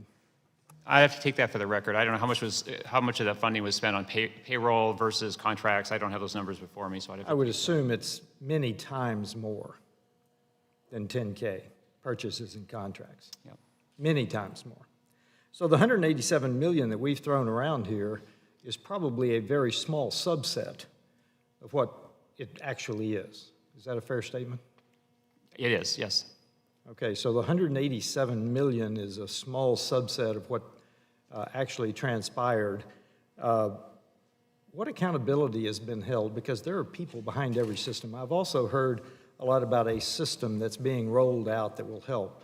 But it doesn't matter whether you're using the old system or the new system. There are people behind every system. There is a person that is responsible. I'm also concerned about the CFOs don't have a formal chain of command relationship with other CFOs.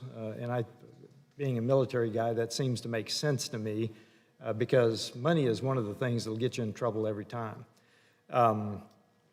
But who has been held accountable for these errors? Because again, I want to point out the $187 million is probably a very small percentage of the dollars we're talking about that were mistakenly contracted. So who's been held accountable? Oh, I would say that we all have. I mean, we take the IG report in addition to our financial statement auditing, our improper payments, and we use that to provide additional training. Obviously, if somebody has committed a crime, there's culpability for that. But most of this has to do with the individual's motivation, training, how they follow processes. So we work with them to provide remedial training. In some cases, there may be some disciplinary action if it's blatant. But I think we're all accountable for it. Yeah, I'm sorry, Rob. Just comment from the regional perspective, Congressman. Early in the pandemic, we set up a process to track every dollar. It was largely a manual process, as Mr. Roshalski indicated. We put audits in place. We used our usual financial management processes. We had our compliance officer audit the process to make sure that we were doing what we needed to do. Okay, that's process-oriented. I'm talking about accountability. Now, to me, and let me go back and just make sure I understood your $800 million in non-existent PPE. Did I hear that right?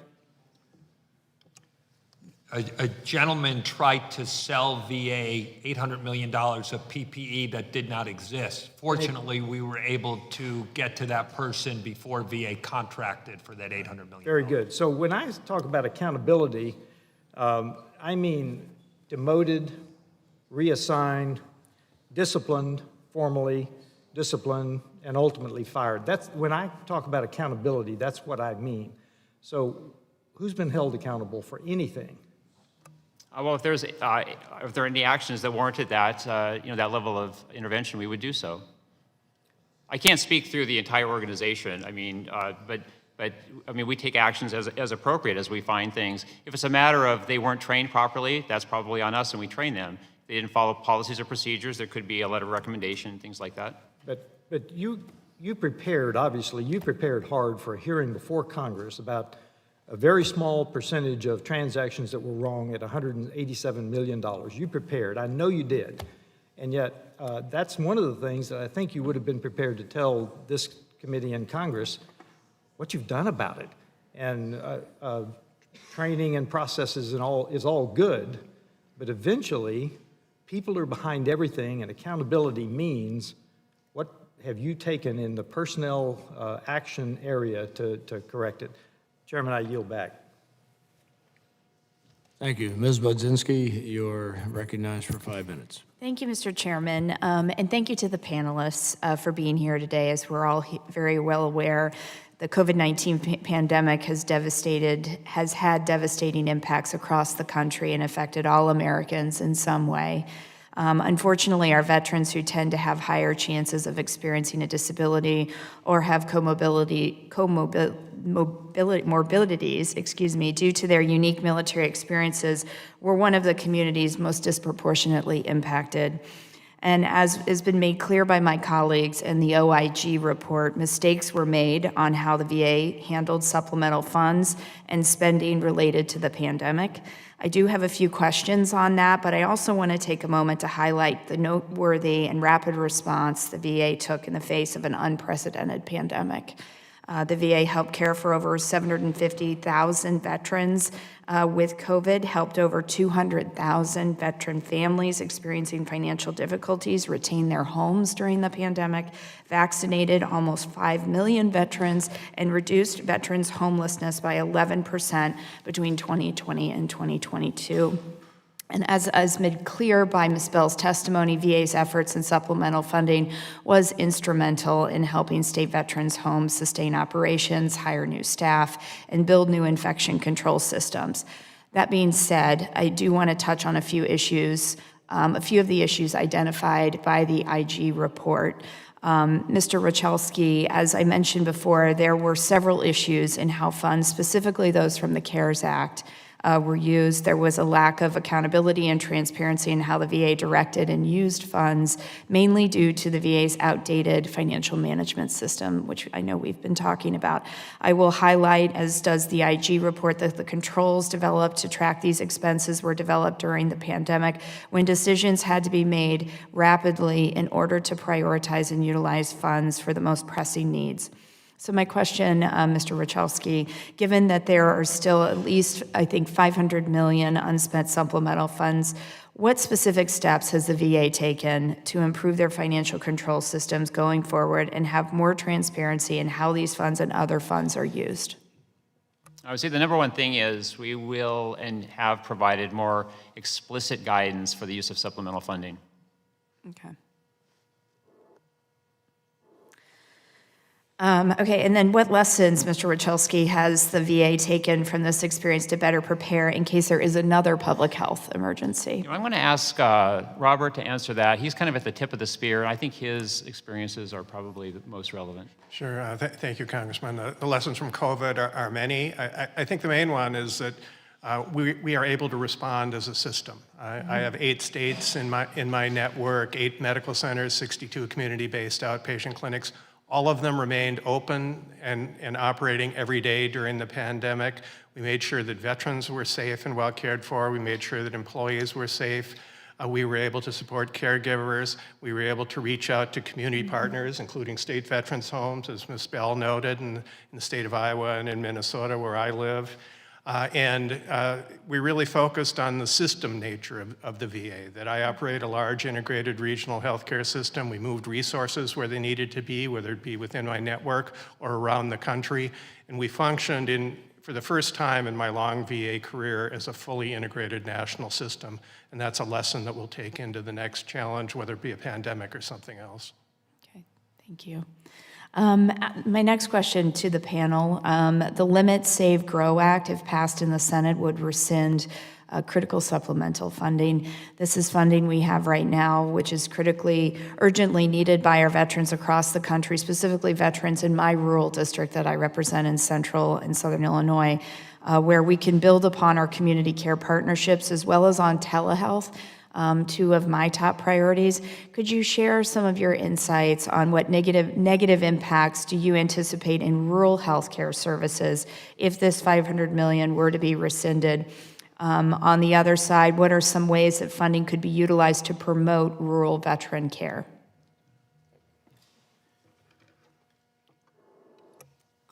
Thank you for the question. I think that as is clear in our budget, we are always focusing resources on the unique needs of our rural health population. And because we anticipated having the ARP funding in conjunction with our base funding, any interruption in that would interfere with our plans. In terms of our investment for rural health care, as you know, we are continuing to make our significant investments in telehealth. We are continuing to expand our community partnerships for those to receive community care, and we are just continuing to utilize the best ways that we've found to reach our rural veterans and respond to their unique needs. Might I add that from the State Veterans Home perspective, to take the time to get a veteran up out of bed and put him on a van and transport him, he or she, for 2.5 hours one way to an appointment and back to the facility, making it an 8-hour day, telehealth would be so much more convenient for their quality of life and the care that they receive. Thank you. I agree. I yield back, Mr. Chairman. Thank you. Mr. Rosendale, you're recognized for 5 minutes. Thank you very much, Mr. Chair. I really appreciate that. Mr. Rochalski, I had a whole line of questioning here that was in regards to the blatant lies that you put out in your press release on the Veterans Affairs website. But my colleague, Mr. Representative Van Orden, did such an excellent job at exposing it and his condemnation of the same. You're not going to need the button for a couple of minutes, so just relax. Okay. This is my turn. Okay. This is my turn. His condemnation of the way that you put that information out and the way that you have left it out there, scaring veterans, is an embarrassment, quite frankly. What I would like to make sure everybody's aware of, I've been doing a little bit of digging around while we had this additional time. The 2022 enacted funds for the Veterans Administration was $273.9 billion. The increase, not including ARP, to 2023 was $34.6 billion, a 12.6% increase is what the veterans were able to have utilized to provide them benefits. You, sir, did a poor job of making sure that that money was utilized to deliver benefits. Those are the realities. You had another $4.3 billion that was allocated through ARP, and you've squandered $3.8 billion of that.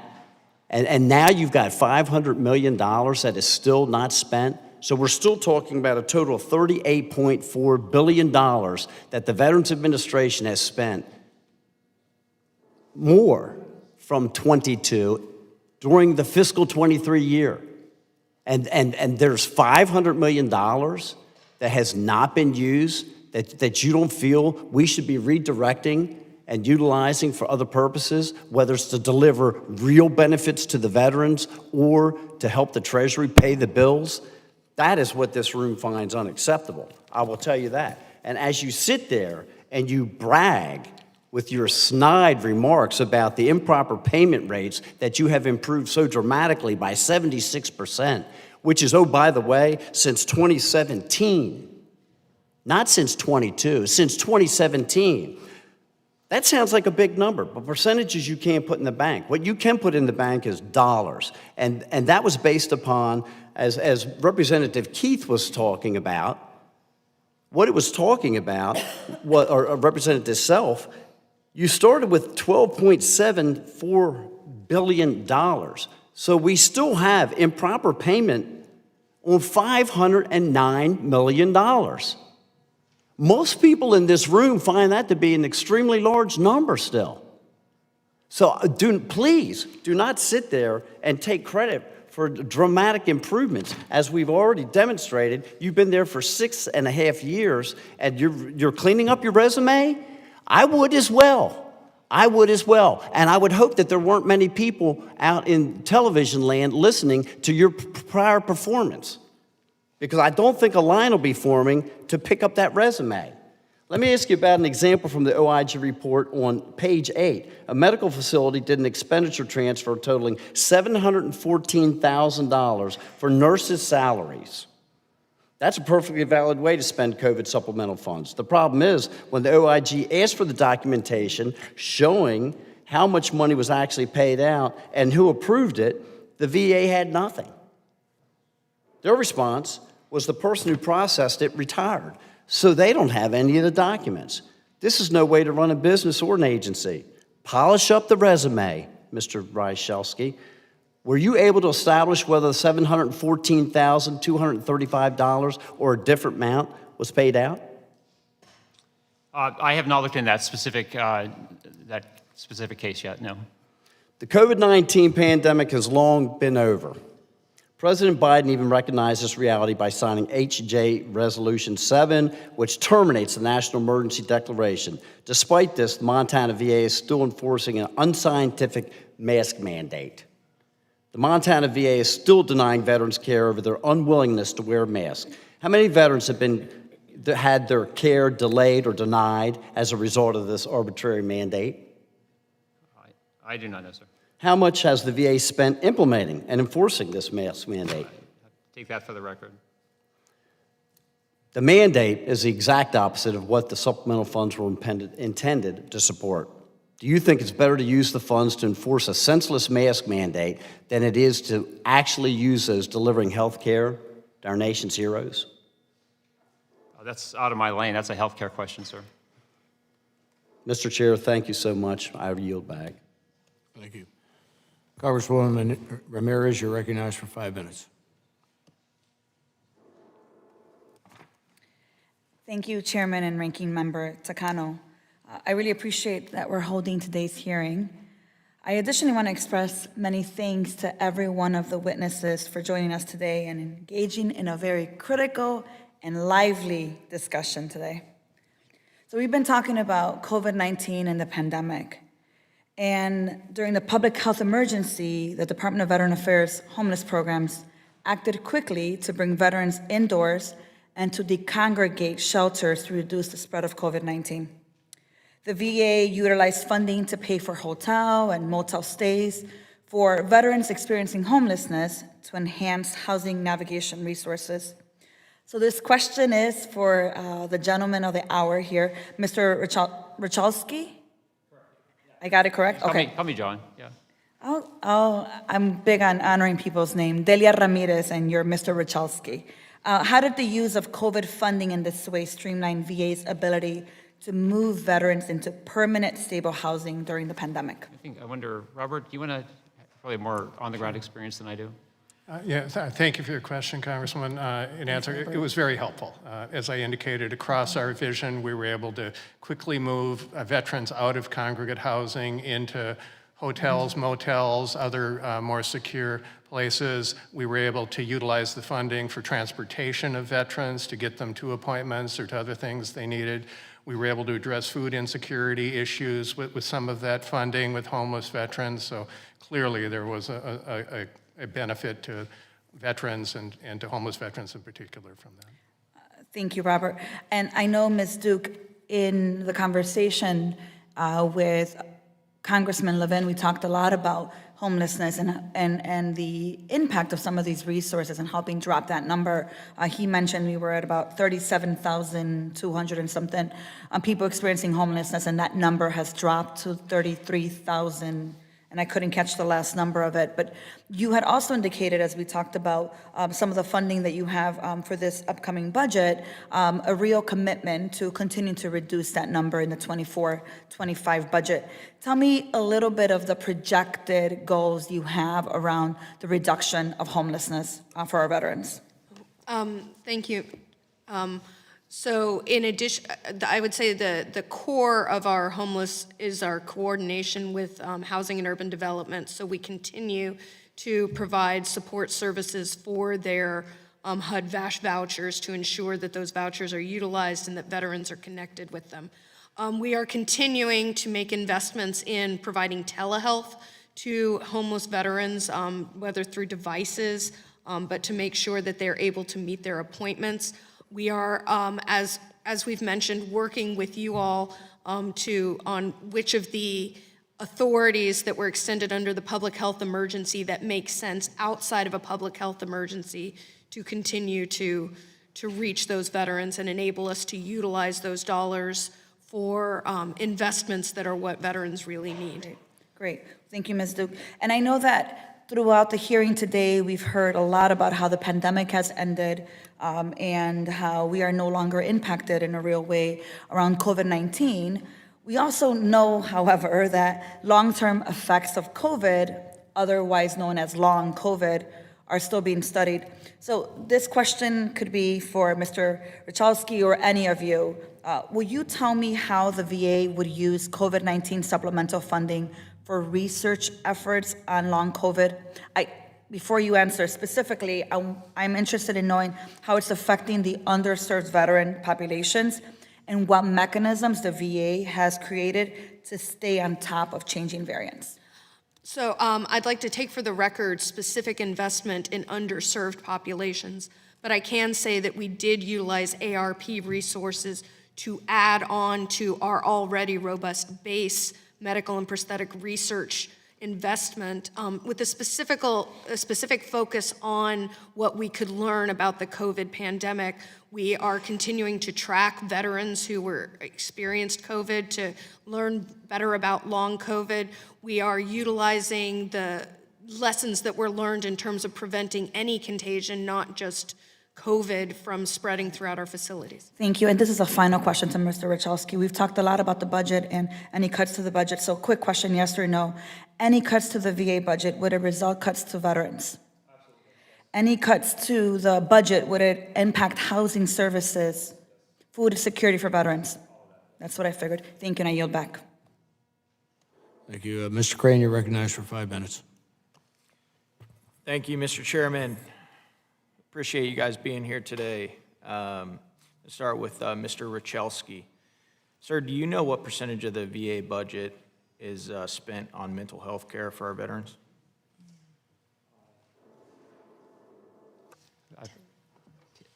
Percent-wise, I'd have to do the math, I'm sorry. Could you give me even a ballpark?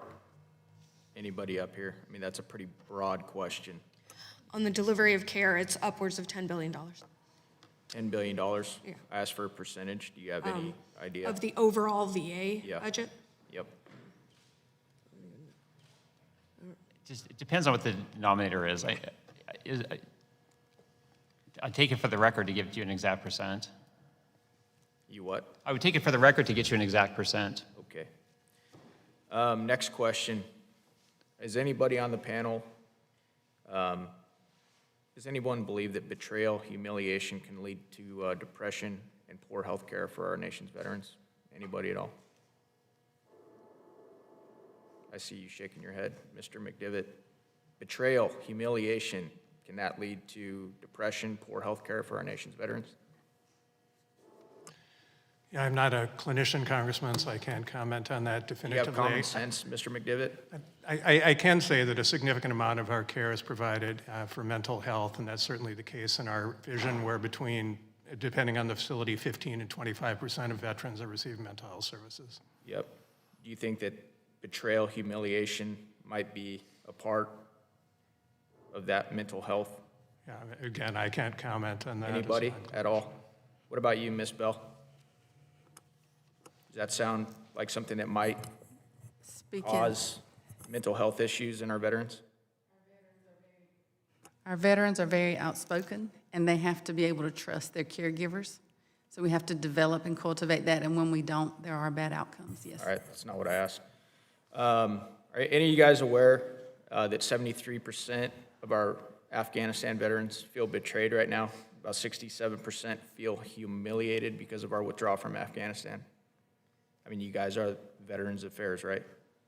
Any of you guys aware of the Brookings Institute survey that came out in November 2021, stating that 73% of our nation's veterans feel betrayed, 67% feel humiliated? No one's aware of that? It's kind of problematic. Well, I can guarantee you, because of that, the findings of that survey, and just common sense, that's costing the American taxpayer a lot of money.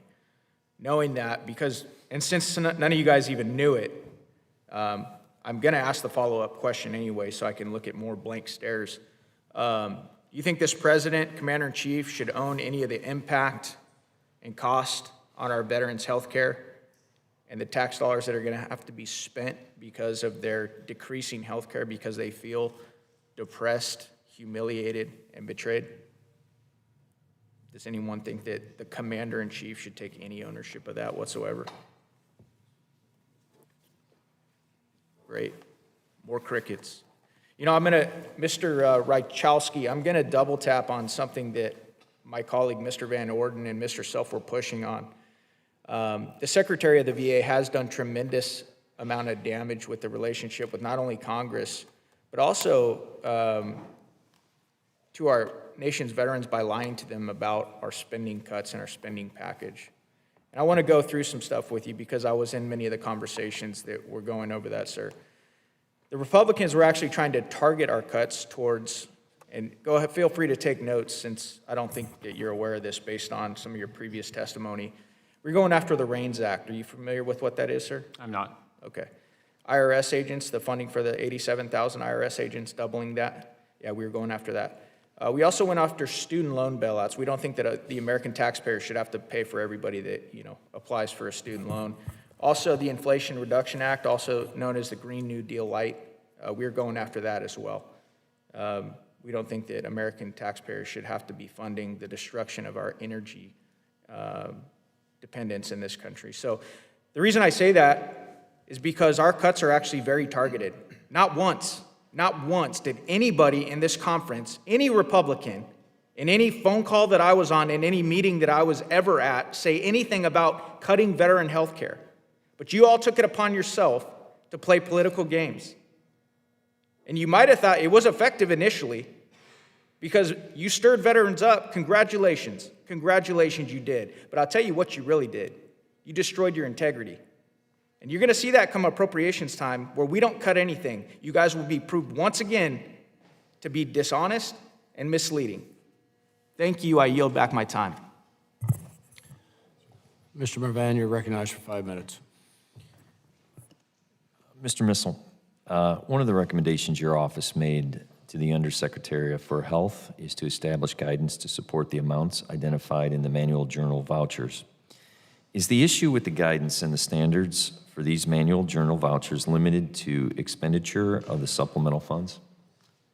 They would be with respect to this report, but we have seen the lack of guidance in many other situations. Okay. Is there any reason to consider the age of the financial management system and why the VHA would not already have guidance and standards in place before the pandemic for these vouchers? So given the limitations of the financial management system, you would hope that there would be guidance, clear policies and procedures, clear understandings of roles and responsibilities, just because of the limitations that the financial management system has. Okay. And if you could, from my own knowledge, redefine limitations for me. Some of the transactions were not able to be put through the system. They had to be done manually. Anytime you have manual transactions, you have a greater risk that they're not going to be done correctly and that you open it up to potential fraud. Okay. Who is the accountable official responsible for issuing this guidance at the VA and the VHA specifically? It's my responsibility to communicate the guidance from John's office to the VHA. Okay. Is this issue enhanced by the fact that VAMCs are well known to operate as unique entities? I would say that that is definitely part of the challenge, but in this particular case, I think it was that the VAMCs were responding to the pandemic. And since our primary focus was keeping veterans and our staff members safe, we were sometimes operating under less than ideal staffing circumstances. Okay. Has your office provided any recommendations for addressing lack of guidance and standardization being decimated from VA headquarters to the medical centers? We are in the process of improving our processes consistent with the recommendations that the IG made in the report. For my office, that is the responsibility of standardizing the guidance And then we are working collectively with the Office of Integrity and Compliance within VHA that is responsible for going out into the field and ensuring that roles and responsibilities are followed appropriately. And I don't know if Mr. McDivitt wants to add. That was certainly one of the lessons learned from the pandemic for us, Congressman, working with Ms. Duke's office. My CFO is working with medical center CFOs to standardize processes. We endeavored to do that. I can say the things that we did as an integrated system throughout the pandemic were much easier to track and account for than the things where we did journal vouchers and things of that nature, although we endeavored to manually keep track of that as well. So we have changed processes. Mr. Missel, your report recommends that the VHA staff segregate duties, make certain that a purchase card holder is not the requester and approver, and ensure that contracting officers, representatives, or cores know and understand their duties and responsibilities for these certifications and payments of invoices. These recommendations seem to me to be something that VA should have already been doing. This is pretty basic stuff. Are you surprised that your office is having to make these recommendations to VA? We agree that these are basic responsibilities or sort of fundamental to good internal controls, and those recommendations remain open. Okay. I'm assuming that supplemental funds and the pandemic are not just highlighted issues that have been at VA for years. Why is there not a process in place to train and educate contracting and purchasing staff on these basic roles?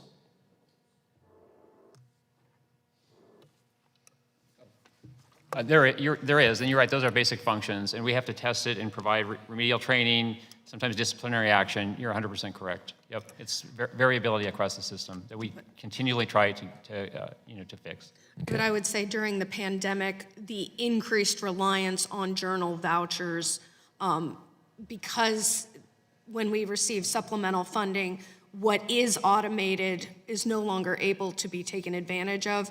So we were it was highlighting a challenge that we were already aware of and making it more urgent. And keep in mind, during the pandemic, we have acquisition people working 24 hours a day trying to acquire supplies and equipment. We had financial management staff that were repurposed to take temperature at the front door of BAMC. So it was a very different situation.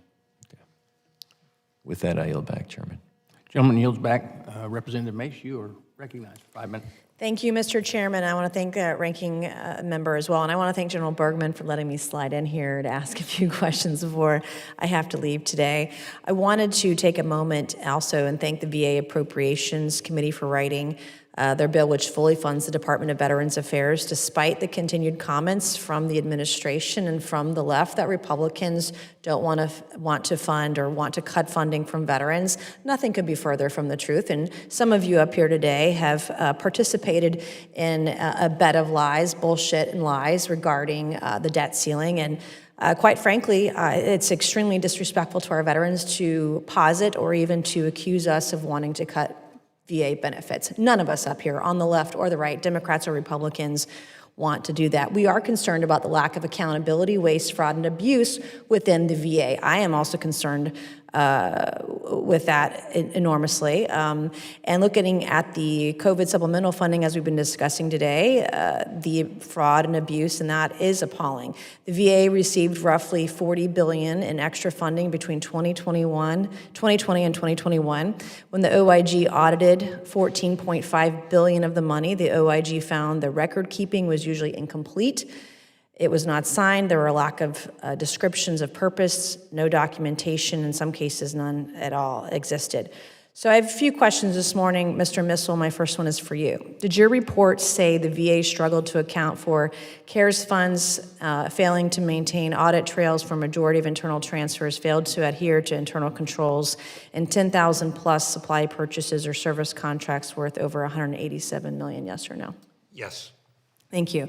Mr. Roszkowski, would you consider not being able to account for $187 million fraud, waste, and abuse? I would not. I'm sorry. So if I gave you $187 million and you didn't know what to do with it, you wouldn't call that waste? No, unless it's proven as fraud, waste, and abuse. It could just be the fact you didn't have a receipt, but when you look farther, which we have, and we find the receipt. So okay. So in Mr. Missel's report that they couldn't find, they didn't have information on $187 million. So if you just spend that money and you don't have the receipts, you would not call it waste. I don't know how you have your job, quite frankly, if that's your position. Based on that example, do you think that the VA has any issues with waste, fraud, and abuse? We absolutely do. Yes, we do. And where would that be? It's across the system, and we work very diligently to root it out. But But there's a difference between fraud, waste, and abuse and not having a receipt or an accounting anomaly or a journal voucher. There's a big difference between those. Yeah, I would say if you spent $187 million, you know where it went, that was definitely waste, fraud, and abuse, and so would the American taxpayer, and so would our veterans. Do you think $187 million could have helped veterans if you knew what it was actually spent on? I know it was spent on veterans, so I think it did help them. Yeah, I would disagree with your position on that. This hearing's findings reveal a troubling lack of oversight. I've heard my colleagues on our side of the aisle talk about that lack of internal controls within the VA and inability to adequately document transfers of funds. You say you have the receipts, but Mr. Missel's report says otherwise. Lack of adherence to fiscal controls are clear indicators of a system that's in disarray.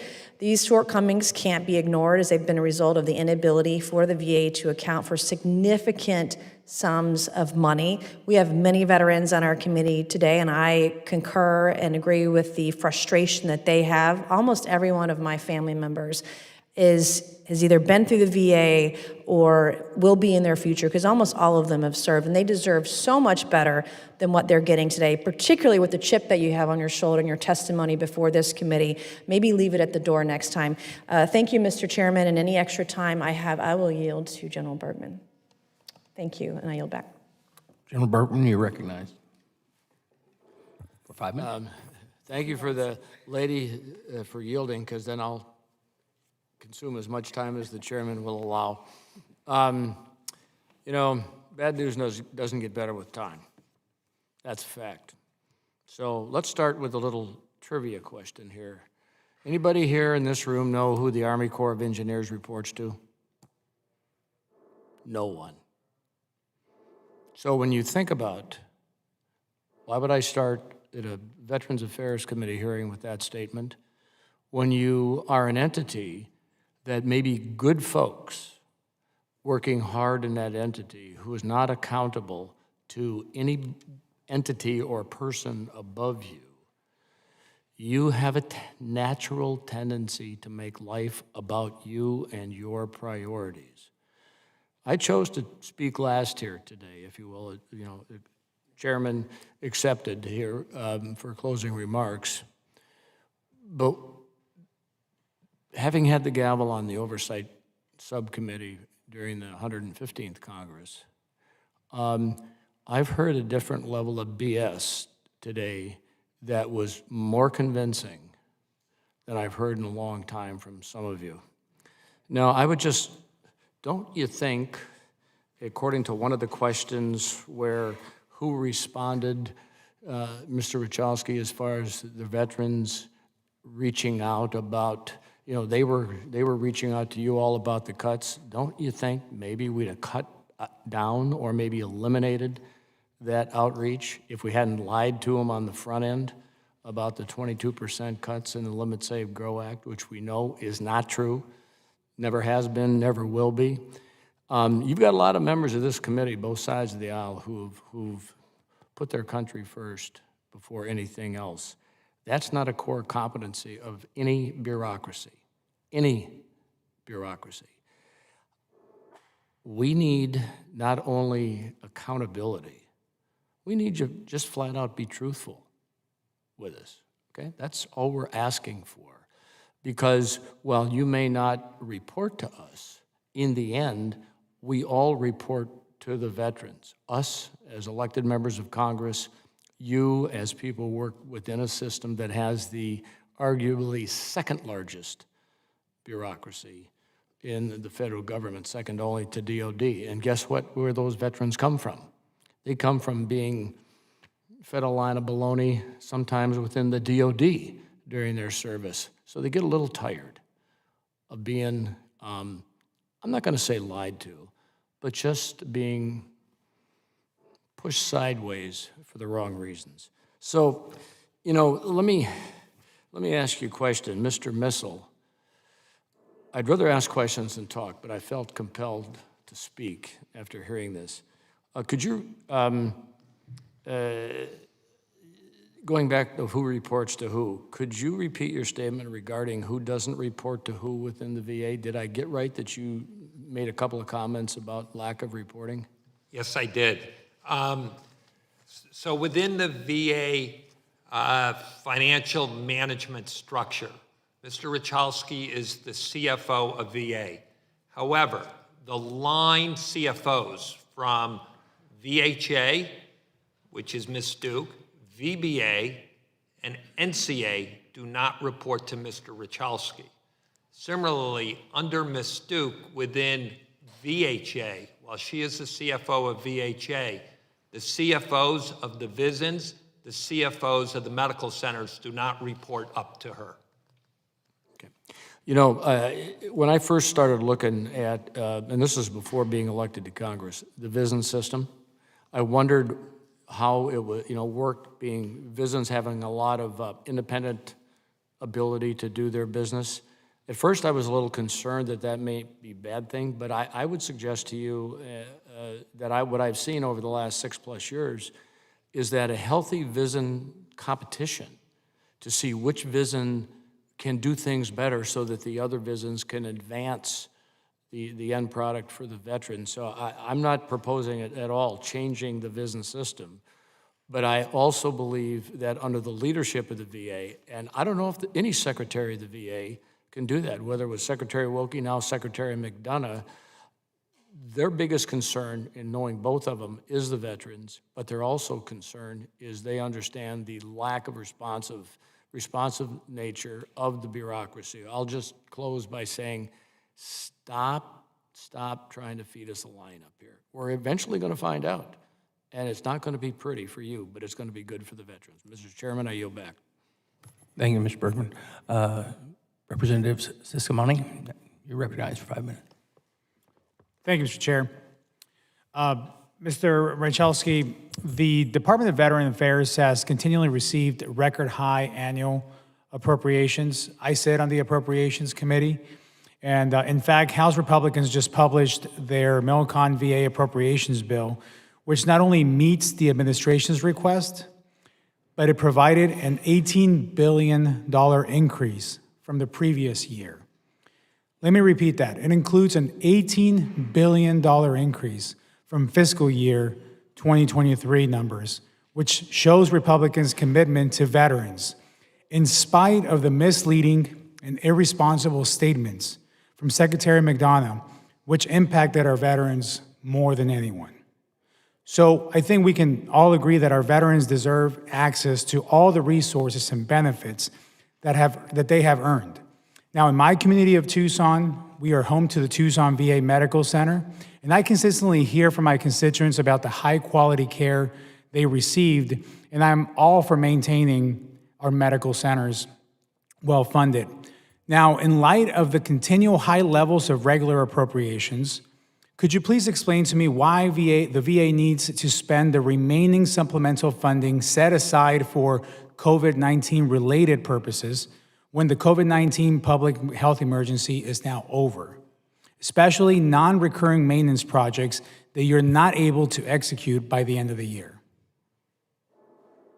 I can, because it was never set aside for COVID. ARP was general purpose funds. We explained that with the budget for 23. It was part of the total funding package to provide care to veterans. You might as well just take the base funding. I mean, there's no difference. It's the same funding for this year. What amount are you looking at right now? Pardon me? What is the amount that we're talking about? 500 million left in ARP, but it's the same as base funding, and that's what we had. We communicated to Congress. They appropriated the funds, knowing that we had that money, that we were going to use that money for veterans this year. There was no difference between the two. It's not set aside for COVID.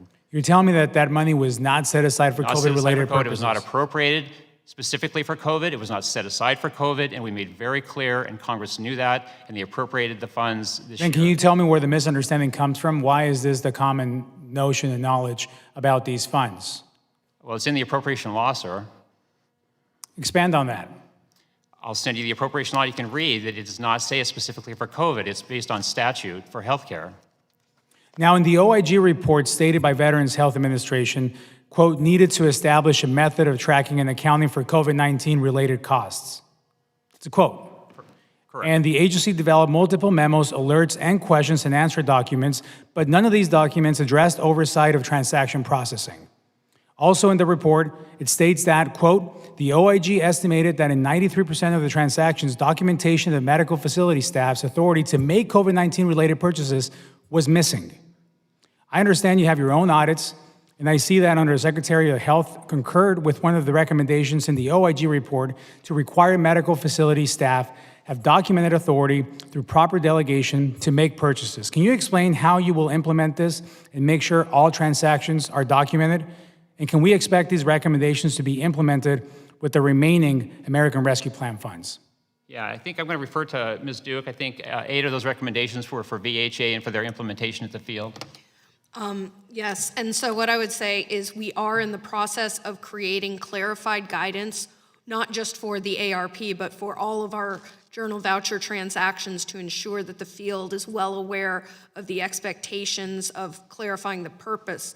And then we are in conjunction with our Office of Integrity and Compliance working on the oversight procedures that they will utilize to go out and ensure that those procedures are being followed throughout our enterprise. Thank you for that. Mr. Chair, I go back. Thank you. Mr. Takano, can you be recognized for closing remarks? Well, thank you, Mr. Chairman. I'm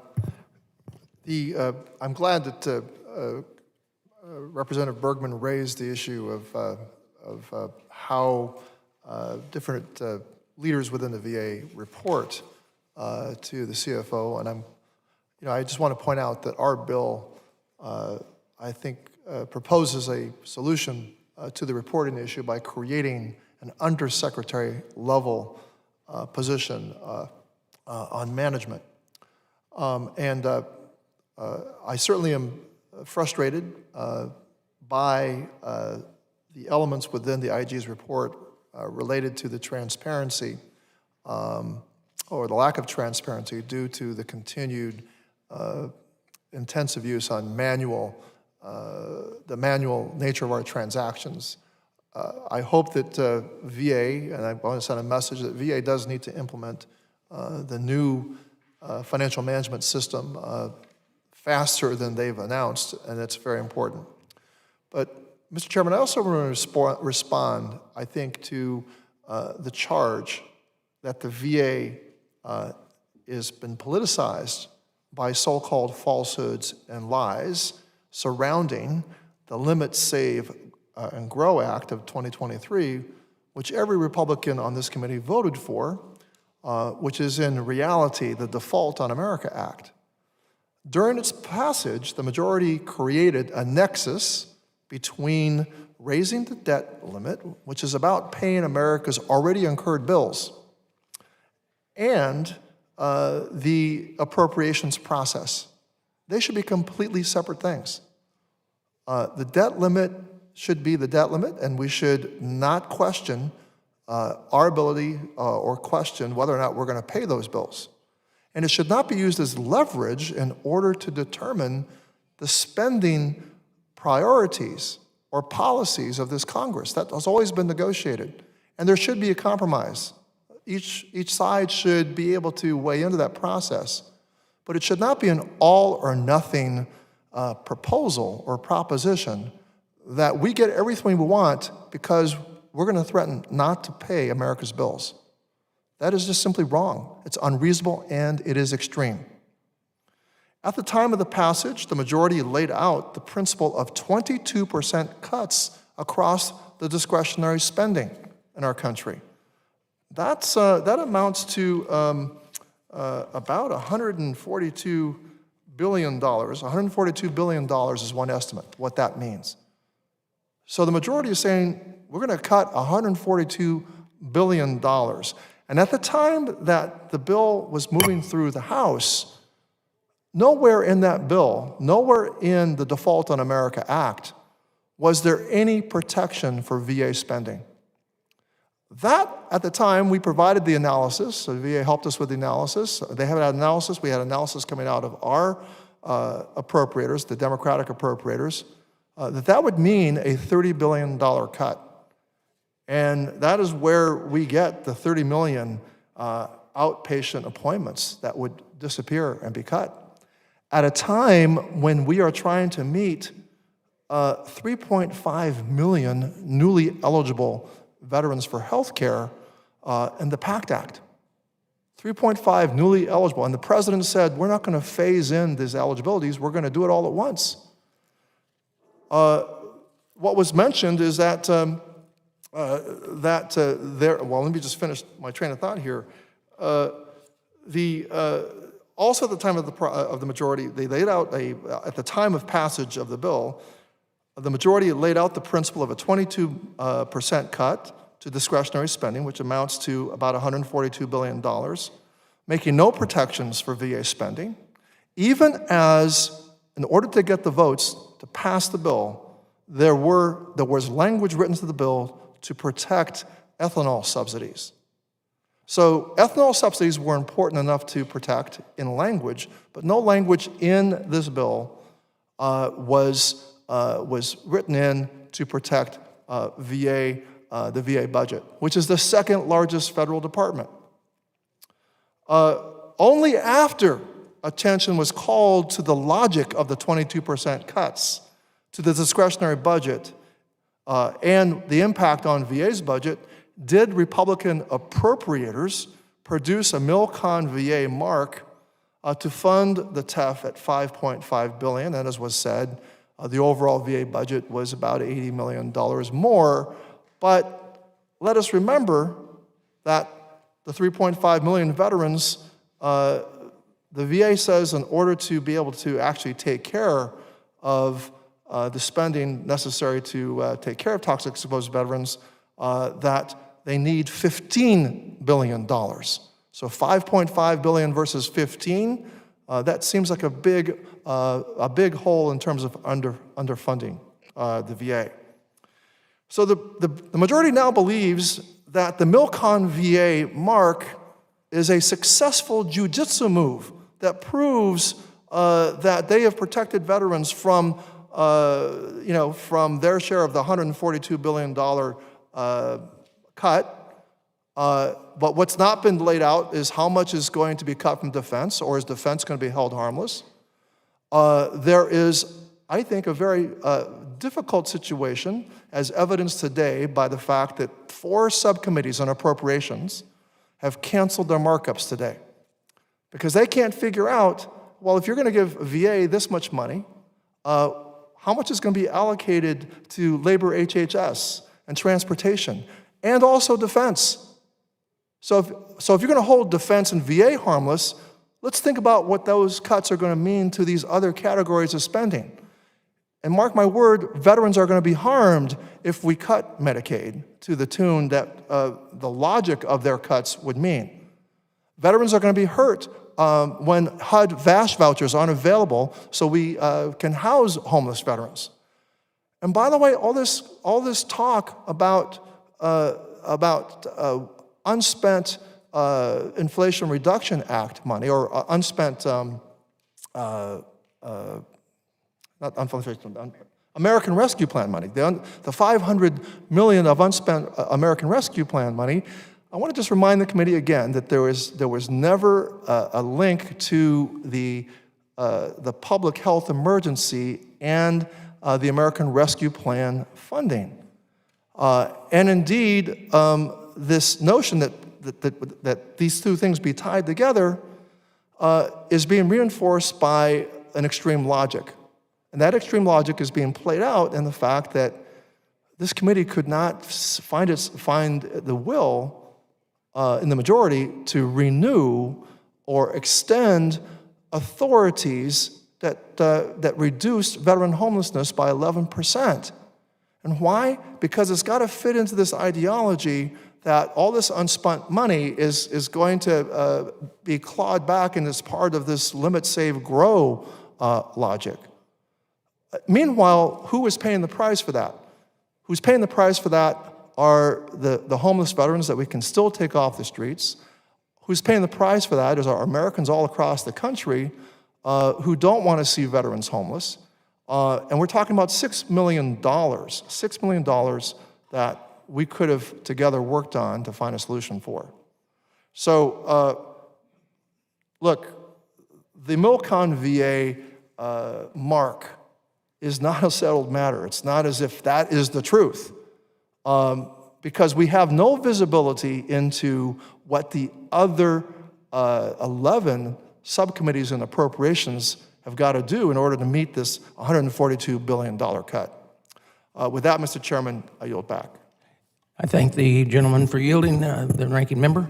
So let me go through for a few things and correct a few things.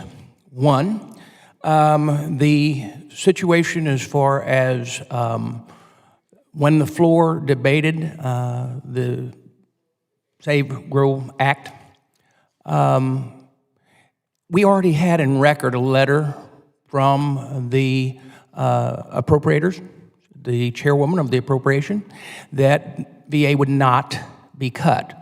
So to say that you didn't know at that time, then apparently either staff or someone didn't pay attention, because then also I spoke on the floor as the chairman of this committee saying it would not be cut. Now, to say that that VA has not been used as a political tool, you need to talk to all the veterans who were scared to death by the piece of paper they put out saying what a 22% cut would do, even though we knew that there wasn't going to be a 22% cut. So you've been used as a political tool, whether you want to admit that or not. We are in support of trying to take care of our homeless veterans. We are in support of PACT Act. We are in support of those things, and the budget that came out yesterday proves that.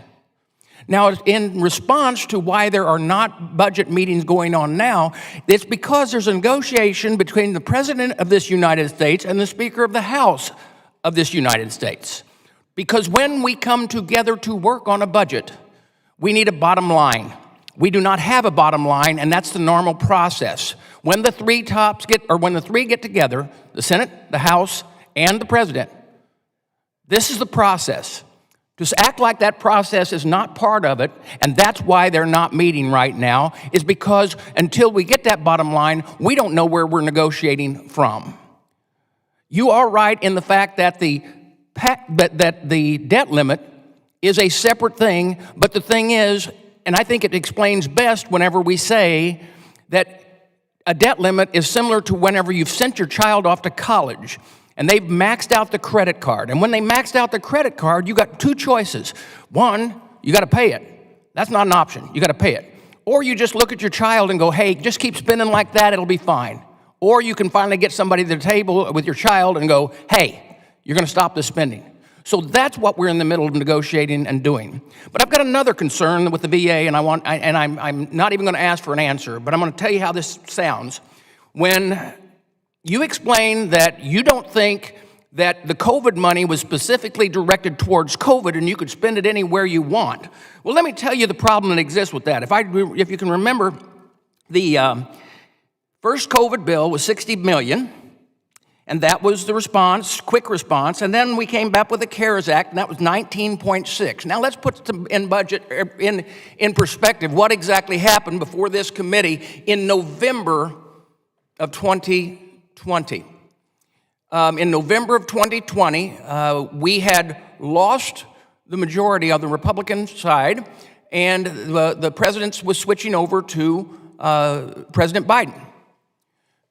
We asked, in November or early December, the VA to come before this committee. They did.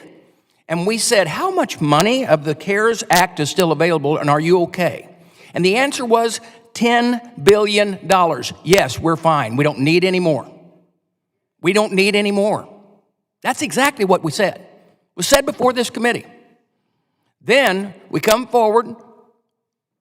We did not need the extra $17 billion, but by golly, we pumped $17 billion more into a program that didn't have the controls that were necessary and should have had controls that was necessary.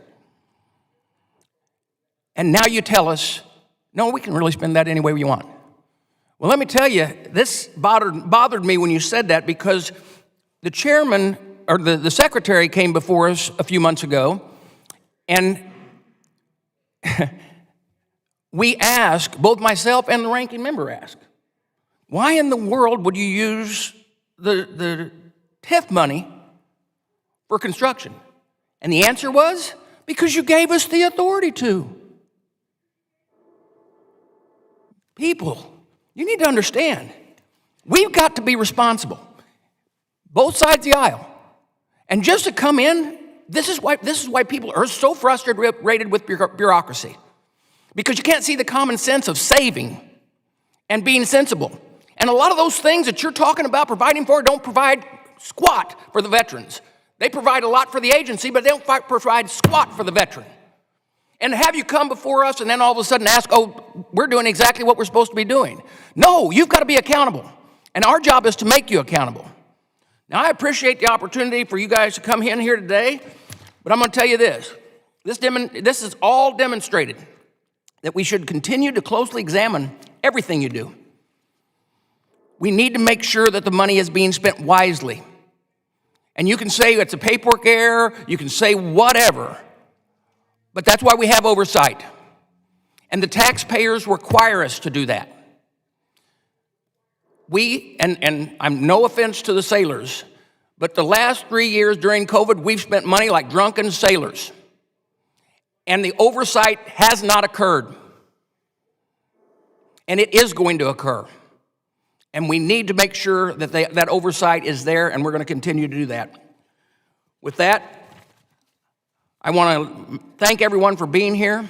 And we will continue with these hearings, and we will find out and watch closely on how the money is spent. But also put down very, very clearly, we will not cut benefits to our veterans, but we will make sure that you're very, very wise in how you're spending that money. Meeting adjourned.